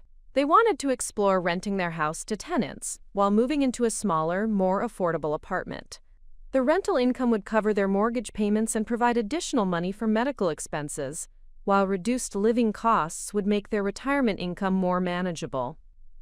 "We thought you might know something about rental properties," my mother said, finally reaching the real purpose of our meeting. "You've always been so good with financial planning, and we know you understand real estate investments. We were hoping you could help us figure out how to make this work."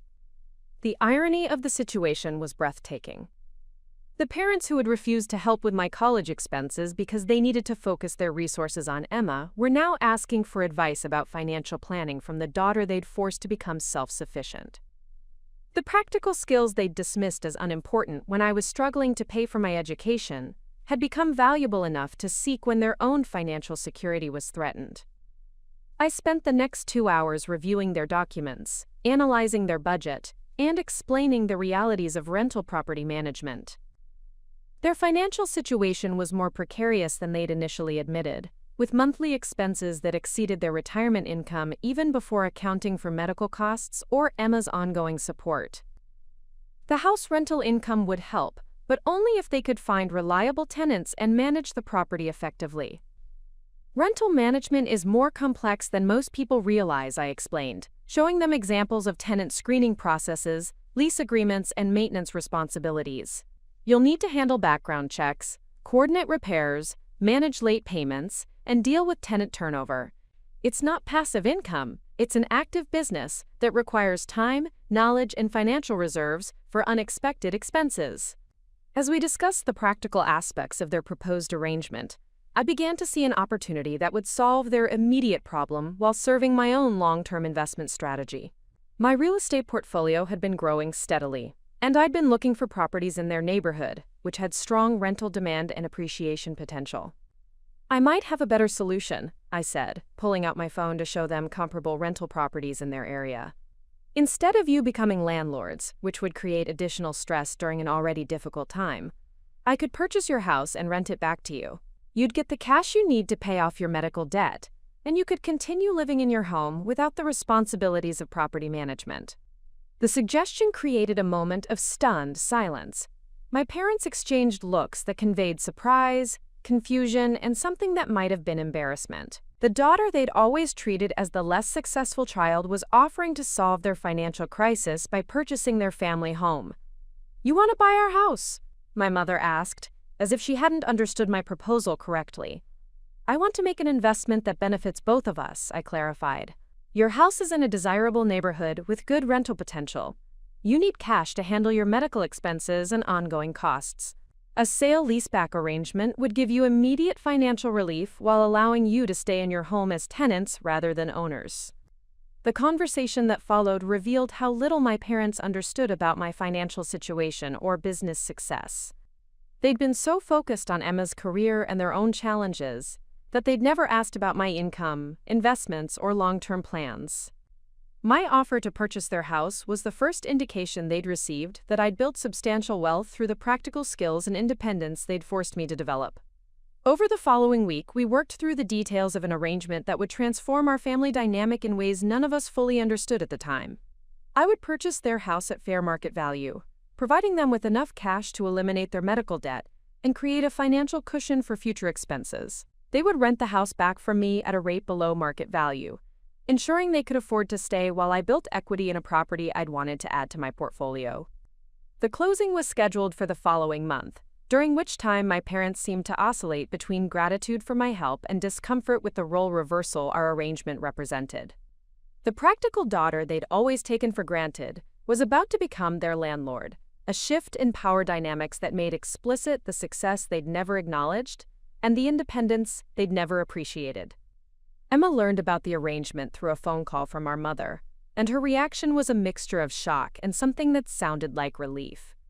Her own financial struggles had made her acutely aware of our parents' mounting stress, and she'd been feeling guilty about her inability to provide the kind of help they needed. My solution removed pressure from everyone while demonstrating capabilities she'd never recognized I possessed. As the closing date approached, I reflected on the journey that had brought us to this point. The parents who had refused to invest in my education because I was strong enough to manage alone were now depending on the wealth I'd built through that forced independence. The daughter they'd overlooked in favor of Emma's more obvious achievements was about to own the family home where those achievements had been celebrated, while mine were ignored. The transformation was complete, though they didn't yet fully understand its implications. I was no longer the daughter seeking their approval or support. I had become the family member with the resources and knowledge to solve their problems, the one whose financial advice they needed, and whose investment made their continued comfort possible. In 3 weeks, I would officially become their landlord, and our family dynamic would be forever changed. The closing day arrived with the kind of crisp autumn clarity that makes important moments feel more significant. I sat in the title company's conference room at 9 in the morning, reviewing final documents while my parents waited in the adjacent room with their real estate attorney. The leather portfolio in front of me contained paperwork that would transfer ownership of my childhood home to me, officially making me my parents' landlord in a transaction that felt both surreal and inevitable. Daniel had offered to accompany me for emotional support, but I'd chosen to handle this milestone alone. The significance of the moment belonged entirely to me, the culmination of years of independence, financial discipline, and strategic planning that had transformed the overlooked daughter into the family's most successful member. No one else could fully appreciate the irony of purchasing the house where I'd learned I wasn't worth investing in. The title officer, Ms. Patterson, was a professional woman in her 50s who had handled hundreds of similar transactions but seemed particularly attentive to the unusual family dynamics of our closing. "It's wonderful when children are in a position to help their parents," she commented as we reviewed the purchase documents. "You must be very proud of what you've accomplished to be able to make this investment." Her words carried weight because they came from someone who understood real estate values and financial capacity. To purchase a house worth $380,000 in cash while maintaining other investment properties required substantial wealth and creditworthiness. Ms. Patterson's recognition of my achievement felt more meaningful than years of family praise that had never materialized. When my parents joined us in the conference room, the atmosphere shifted noticeably. My father wore his best suit and the serious expression he'd always used for important business meetings, but there was an underlying tension in his posture that suggested discomfort with the reversed roles. My mother maintained her composed demeanor while clutching her purse with both hands, a nervous habit I'd noticed during my childhood whenever she felt uncertain about outcomes she couldn't control. "This is quite an accomplishment for someone your age," the title officer remarked to me while reviewing the financial documents. "Cash purchases are becoming rare in today's market, especially for investment properties. You've obviously built a very successful business portfolio." My parents exchanged glances that revealed their surprise at hearing my financial success described in such terms. They'd known I was doing well enough to help them, But the title officer's comments apparently made them realize they'd underestimated the scope of my achievements. The daughter they'd viewed as practical was being recognized as genuinely successful by a professional who evaluated wealth and financial capability daily. The signing process took nearly 2 hours as we worked through dozens of documents: purchase agreements, mortgage releases, property transfers, insurance policies, and the rental lease that would govern my parents' continued residence in their former home. Each signature represented a shift in our family dynamic, transforming relationships and power structures that had seemed permanent just months earlier. When we reached the rental agreement, my parents' discomfort became most apparent. The lease was professionally prepared and thoroughly comprehensive, covering everything from rent payment schedules to maintenance responsibilities to property care expectations. Reading through terms that governed their tenancy in a house they'd owned for 23 years created visible tension that no amount of professional courtesy could completely mask. "The rental rate is very reasonable for this neighborhood," Ms. Patterson observed, reviewing the lease terms. "Sarah, you're essentially providing your parents with below-market housing while making a sound investment. This arrangement benefits everyone involved." The below-market rent was intentional, designed to ensure my parents could afford to stay in their home while I built equity in a property I'd wanted to acquire regardless of family circumstances. But the reduced rate also highlighted my position of strength in the transaction. I could afford to prioritize their comfort over maximum profit because my other investments provided sufficient income. As the closing progressed, I found myself remembering specific moments from my childhood in that house, sitting at the kitchen table where Emma's achievements were celebrated while mine were overlooked, working on homework alone while my parents attended her various performances and competitions, watching them prepare for her Harvard send-off while dismissing my own college plans.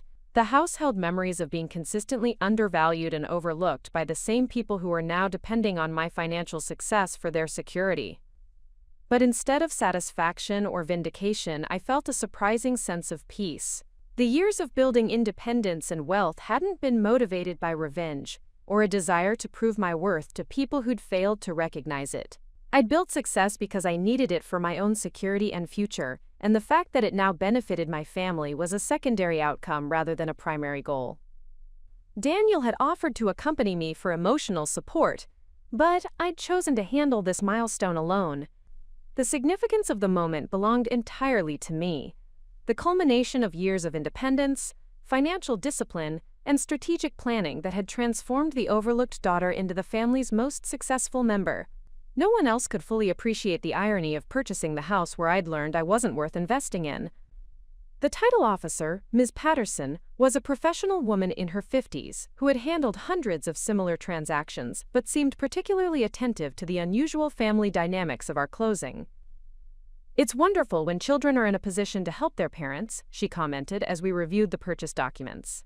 "You must be very proud of what you've accomplished to be able to make this investment."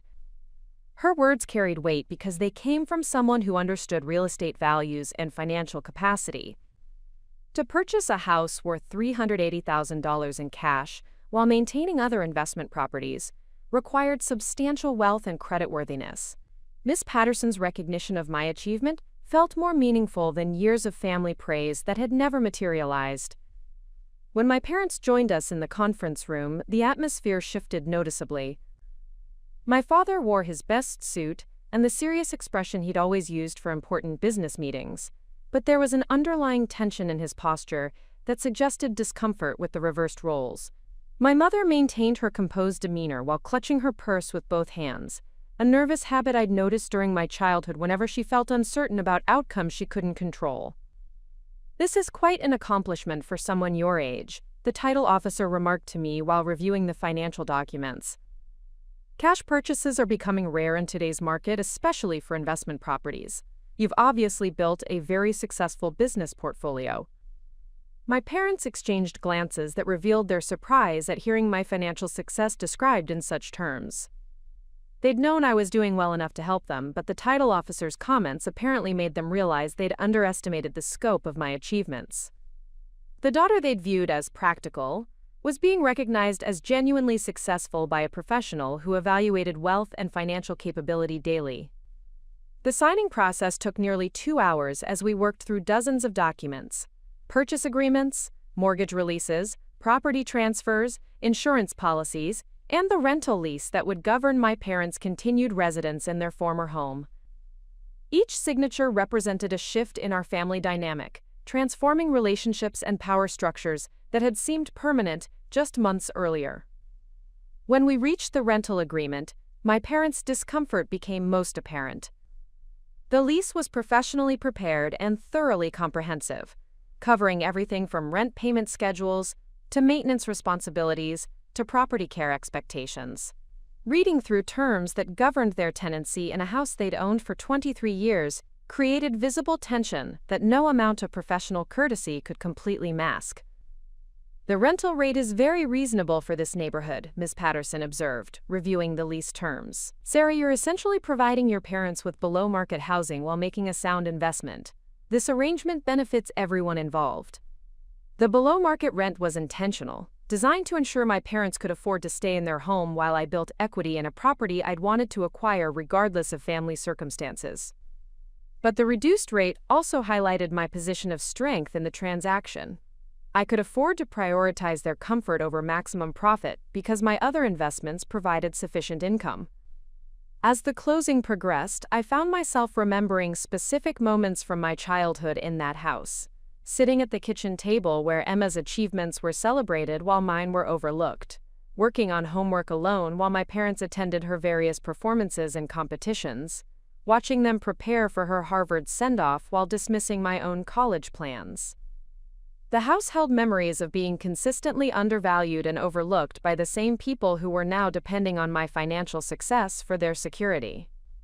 But instead of satisfaction or vindication, I felt a surprising sense of peace. The years of building independence and wealth hadn't been motivated by revenge or a desire to prove my worth to people who'd failed to recognize it.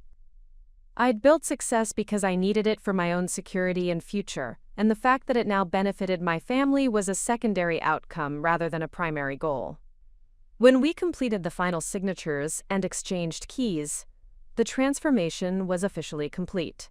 I owned the house where I'd grown up feeling like a secondary priority, and my parents had become my tenants in a relationship that would require them to pay me rent each month and respect lease terms I'd established. The power dynamic had shifted completely, though everyone involved was still adjusting to what that meant.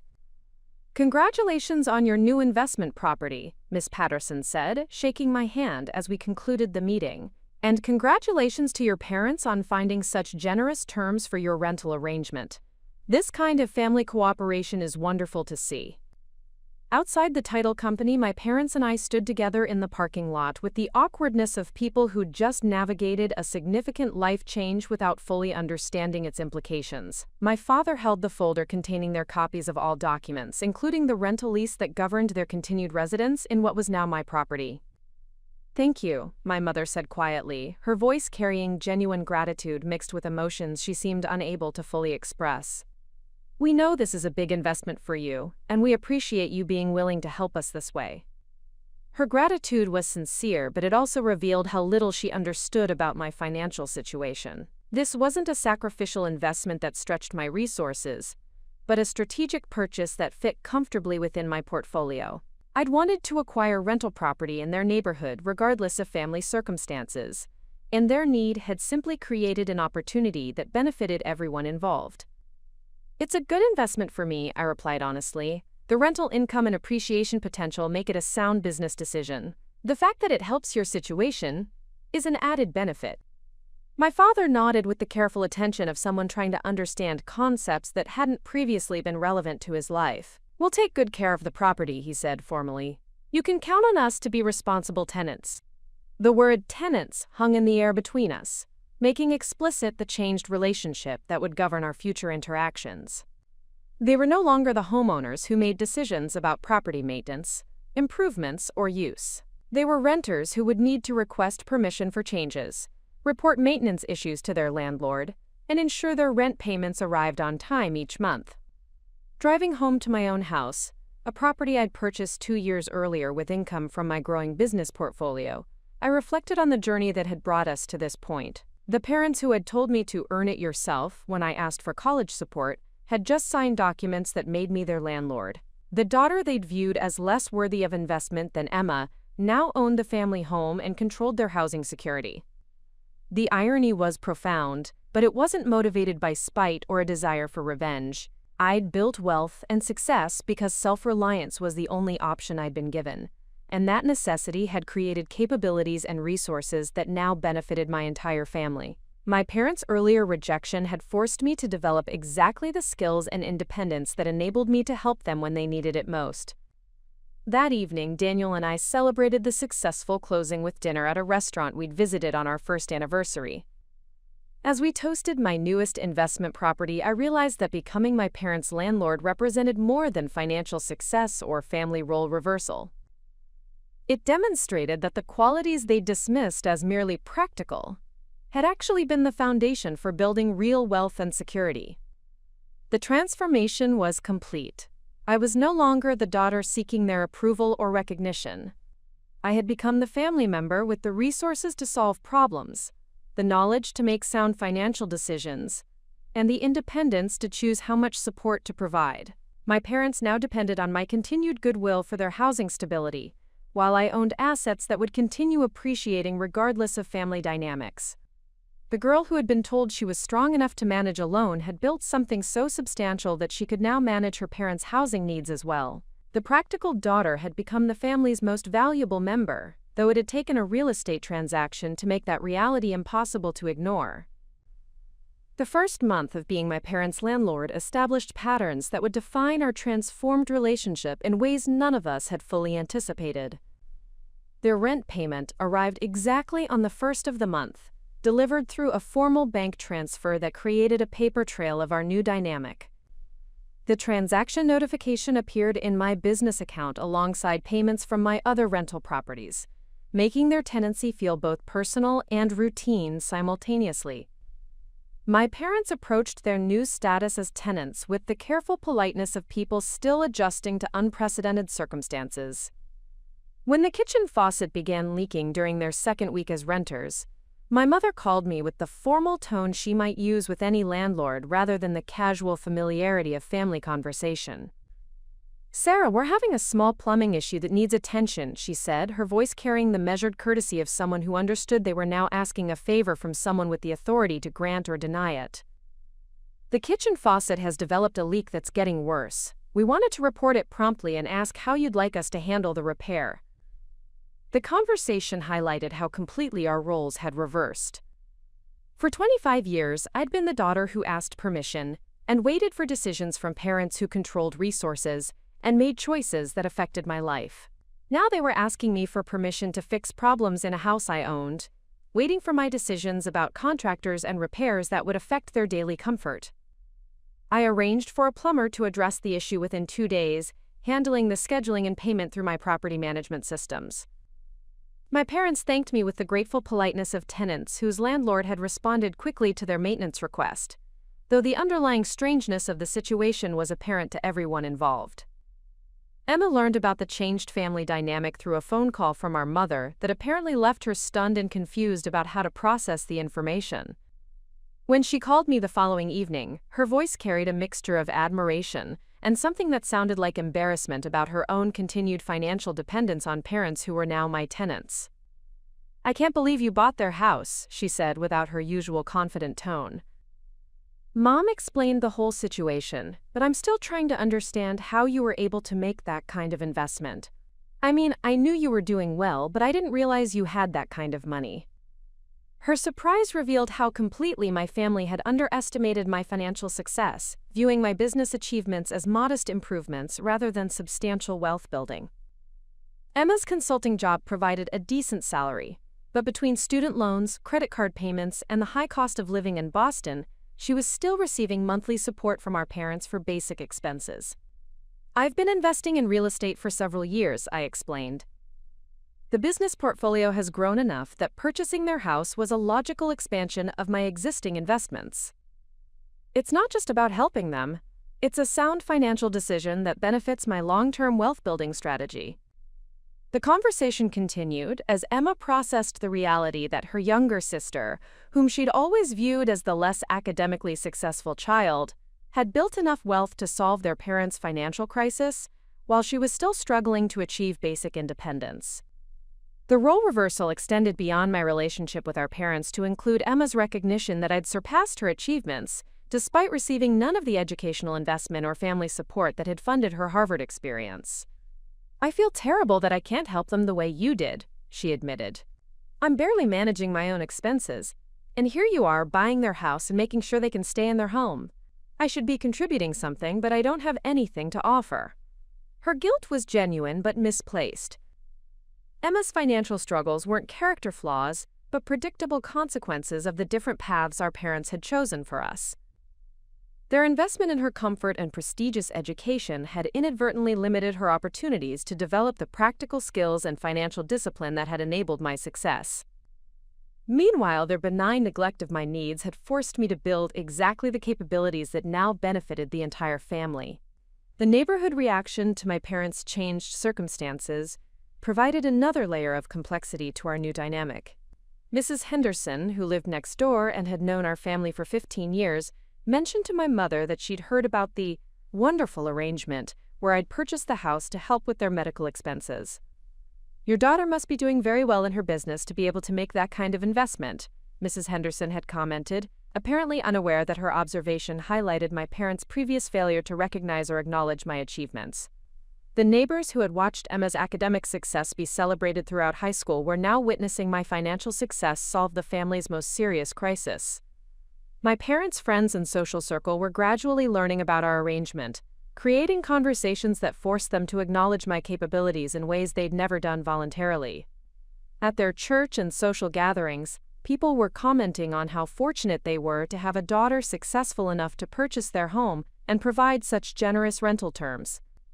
"Everyone keeps telling us how proud we must be of your business success," my father mentioned during one of our monthly property check-ins, his voice carrying the careful tone of someone trying to process unexpected information. "I have to admit, we didn't fully understand the scope of what you'd built until this situation made it clear." His admission was the closest he'd ever come to acknowledging that they'd underestimated my potential and overlooked my achievements. For years, they'd dismissed my work and investments as practical, without understanding that my practical choices were building substantial wealth, while Emma's prestigious credentials were leading to financial dependence and career uncertainty. The monthly rent payments created ongoing opportunities for interaction that highlighted our changed relationship.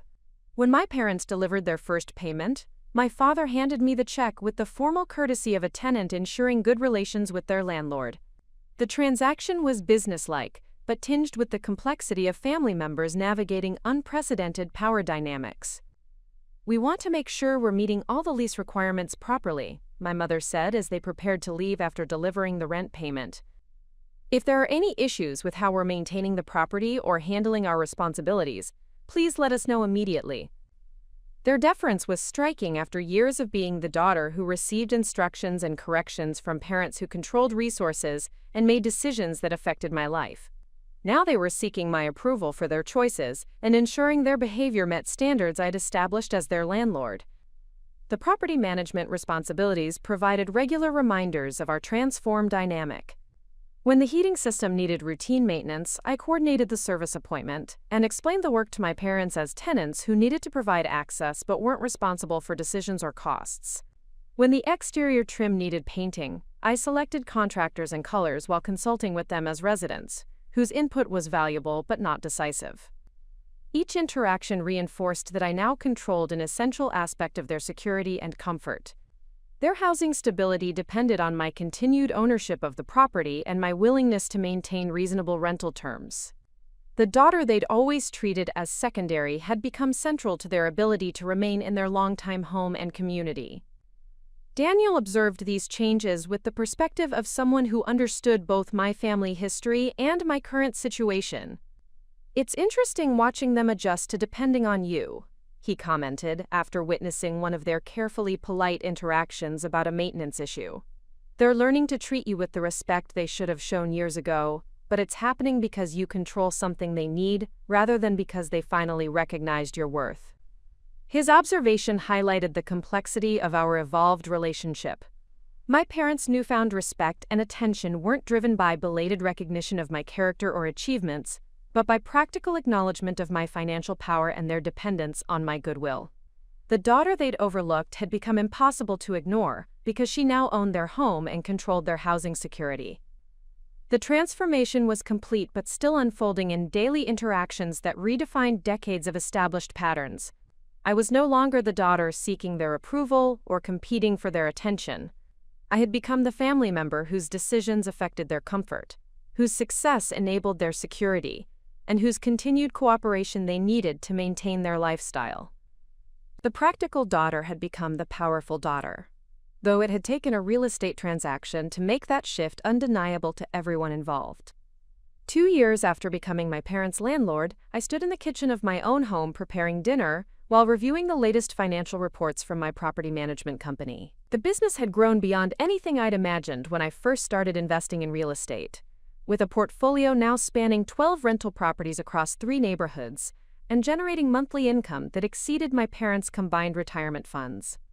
The phone rang as I was reviewing tenant applications for my newest acquisition, a duplex in the University District that would provide housing for graduate students while building equity in an appreciating market. Emma's name appeared on the screen, and I answered with the warmth that had developed between us over the past few years, as our relationship evolved from sibling rivalry to genuine mutual respect. "Sarah, I have news," she said, her voice carrying excitement mixed with nervousness in a way that reminded me of our childhood conversations before she'd learned to present everything as effortless success. "I got the promotion to senior consultant, and it comes with a significant salary increase. For the first time since college, I'll actually be financially independent." Her achievement was genuinely significant, representing years of hard work to overcome the academic struggles and financial challenges that had nearly derailed her career prospects. Emma had spent the past 3 years rebuilding her professional reputation while managing student loan payments and credit card debt that had accumulated during her difficult Harvard years. "That's wonderful," I said, setting aside my financial documents to give her my full attention. "I know how hard you've worked to get to this point. The promotion is well-deserved recognition of everything you've accomplished." Our conversation continued as Emma shared details about her new responsibilities and the financial stability that would finally allow her to stop depending on our parents for monthly support. Her success meant that their fixed income would no longer be stretched to cover her expenses, improving their own financial situation while giving her the independence she'd been working toward since graduation. "I keep thinking about how different our paths have been," she reflected, her voice carrying the thoughtful tone that had replaced her earlier competitiveness. "You built financial independence right from the start, while I'm just achieving it at 27 after years of struggling. Sometimes I wonder what would have happened if I'd learned your work ethic and practical skills earlier." Her observation highlighted how our different experiences had shaped distinct approaches to success and security. My forced independence had created capabilities that built wealth steadily from an early age, while her supported path had delayed but ultimately developed resilience and determination that would serve her well in her career advancement. The following weekend brought our monthly family dinner, a tradition that had evolved organically as our relationships shifted and matured. These gatherings took place in my dining room, where I hosted meals that brought together parents, sister, and Daniel in conversations that would have been impossible during my childhood years, when family discussions revolved around Emma's achievements while my contributions were minimized or overlooked. My parents arrived with the punctuality and consideration they'd developed as tenants who understood the importance of maintaining positive relationships with their landlord. They brought flowers for the table and offered to help with meal preparation, gestures that reflected both genuine gratitude and awareness that their housing security depended on my continued goodwill. "The house maintenance has been excellent," my father commented as we prepared appetizers together. "You've been very responsive to our requests, and the property improvements you've made have enhanced both the value and our comfort. We're fortunate to have such a conscientious landlord." His words carried the formal politeness of a satisfied tenant, but they also revealed how completely our relationship had transformed. The father who had once dismissed my practical skills as unworthy of investment now praised my property management capabilities and acknowledged my business acumen with the respect of someone who recognized expertise he didn't possess. During dinner, Emma shared updates about her promotion and her plans for finally achieving complete financial independence. My parents listened with pride, but also with visible relief, that their daughter would no longer require the monthly support that had strained their retirement budget for years. It's remarkable how both our daughters have found their paths to success, my mother observed, looking between Emma and me with an expression that suggested she was still processing the different trajectories our lives had taken. Emma's academic excellence led to a prestigious career, while Sarah's practical approach built substantial business success. We're proud of both achievements. Her attempt at equal recognition was well-intentioned, but revealed how long it had taken for her to acknowledge that my practical approach had actually built more substantial and reliable success than Emma's prestigious credentials. The daughter they'd viewed as less promising had created wealth and stability that benefited the entire family, while the daughter they'd invested everything in was just achieving basic independence in her late 20s. The conversation shifted as we discussed my latest property acquisition and the expansion plans that would add 3 more rental units to my portfolio within the next year. Daniel contributed insights from his own successful accounting practice, and Emma asked questions that demonstrated her growing understanding of real estate investment and business development. "I've been thinking about investing in rental property myself," Emma mentioned, her voice carrying the tentative tone of someone exploring unfamiliar territory. "Now that I'll have a stable income and some savings, I'd like to start building long-term wealth the way you have. Would you be willing to share some guidance about how to get started?" Her request represented a complete reversal of our childhood dynamic, where she had been the sister whose achievements everyone celebrated while I was the one seeking recognition and support. Now she was asking for my expertise in areas where I'd developed genuine mastery through years of experience and successful outcomes. "I'd be happy to help you explore investment options," I replied. "Real estate can be an excellent wealth-building strategy, but it requires understanding market conditions, financing options, and property management responsibilities. We can start by reviewing your financial goals and risk tolerance." The evening concluded with plans for Emma and me to meet the following week to discuss investment strategies and review properties that might suit her budget and objectives. My parents expressed gratitude for the meal and for my willingness to mentor Emma in areas where my expertise could help accelerate her financial growth. As they prepared to leave, my father approached me with the careful formality that had characterized our interactions since I'd become his landlord. "Sarah, we want you to know how much we appreciate everything you've done for our family," he said, his voice carrying genuine emotion. "Your success has enabled our security, and your generosity has allowed us to maintain our home and lifestyle during a difficult period." His gratitude was sincere, though it also highlighted how their recognition of my worth had required dramatic changes in our power dynamic. The daughter they'd consistently undervalued had become essential to their comfort and security, forcing acknowledgement that their earlier assessments had been profoundly wrong. After my family left, Daniel and I cleaned up while reflecting on how completely our relationships had evolved. The girl who had once begged for college support from parents who told her to earn it yourself now owned their home and provided guidance to the sister who had received all the educational investment and family attention. "It's interesting watching your family adjust to your success," Daniel observed as we loaded the dishwasher. "They're finally giving you the recognition you deserved years ago, but it's happening because your achievements are too substantial to ignore, rather than because they've fundamentally changed their perspective." His insight captured the complex nature of our transformed family dynamic. My parents' respect and Emma's admiration weren't driven by belated recognition of qualities they'd overlooked, but by undeniable evidence of success they couldn't minimize or dismiss. The practical daughter had built something so substantial that even people who had consistently underestimated her potential were forced to acknowledge her capabilities. Standing in my own kitchen in a house I'd purchased with income from investments that had grown far beyond my parents' retirement savings, I reflected on the journey that had brought us to this point. The family that had once dismissed my potential now depended on my success for their security and sought my guidance for their financial decisions. The transformation wasn't motivated by revenge or a desire to prove my worth to people who had failed to recognize it. I had built success because independence was the only option I'd been given, and that necessity had created capabilities and resources that now benefited everyone around me. My parents had become my tenants, Emma was becoming my student in real estate investment, and I had become the family member whose judgment they trusted and whose continued cooperation they needed. The girl who had been told she was strong enough to manage alone had built something so substantial that she now managed aspects of everyone else's financial security as well. The practical daughter had become the powerful daughter, and our family would never be the same. 6 months later, I received a call that brought everything full circle. Emma had successfully purchased her first rental property using strategies I'd taught her, and she wanted to celebrate by hosting a family dinner at the restaurant where we'd eaten after my college graduation, the celebration my parents had missed because of scheduling conflicts.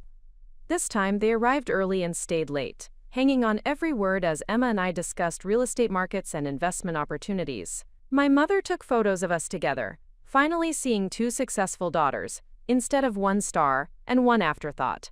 My father asked detailed questions about my business expansion plans, seeking advice he'd never thought to request before. But the most meaningful moment came when Emma raised her glass for a toast. "To Sarah," she said, her voice clear and proud, "who showed all of us that the person they underestimate might just become the person they need most." My parents' faces reflected a mix of pride, regret, and newfound respect. They were learning what Daniel had always known, that strength earned through struggle creates foundations that privilege never could. The daughter they'd told to earn it yourself had done exactly that, and then some.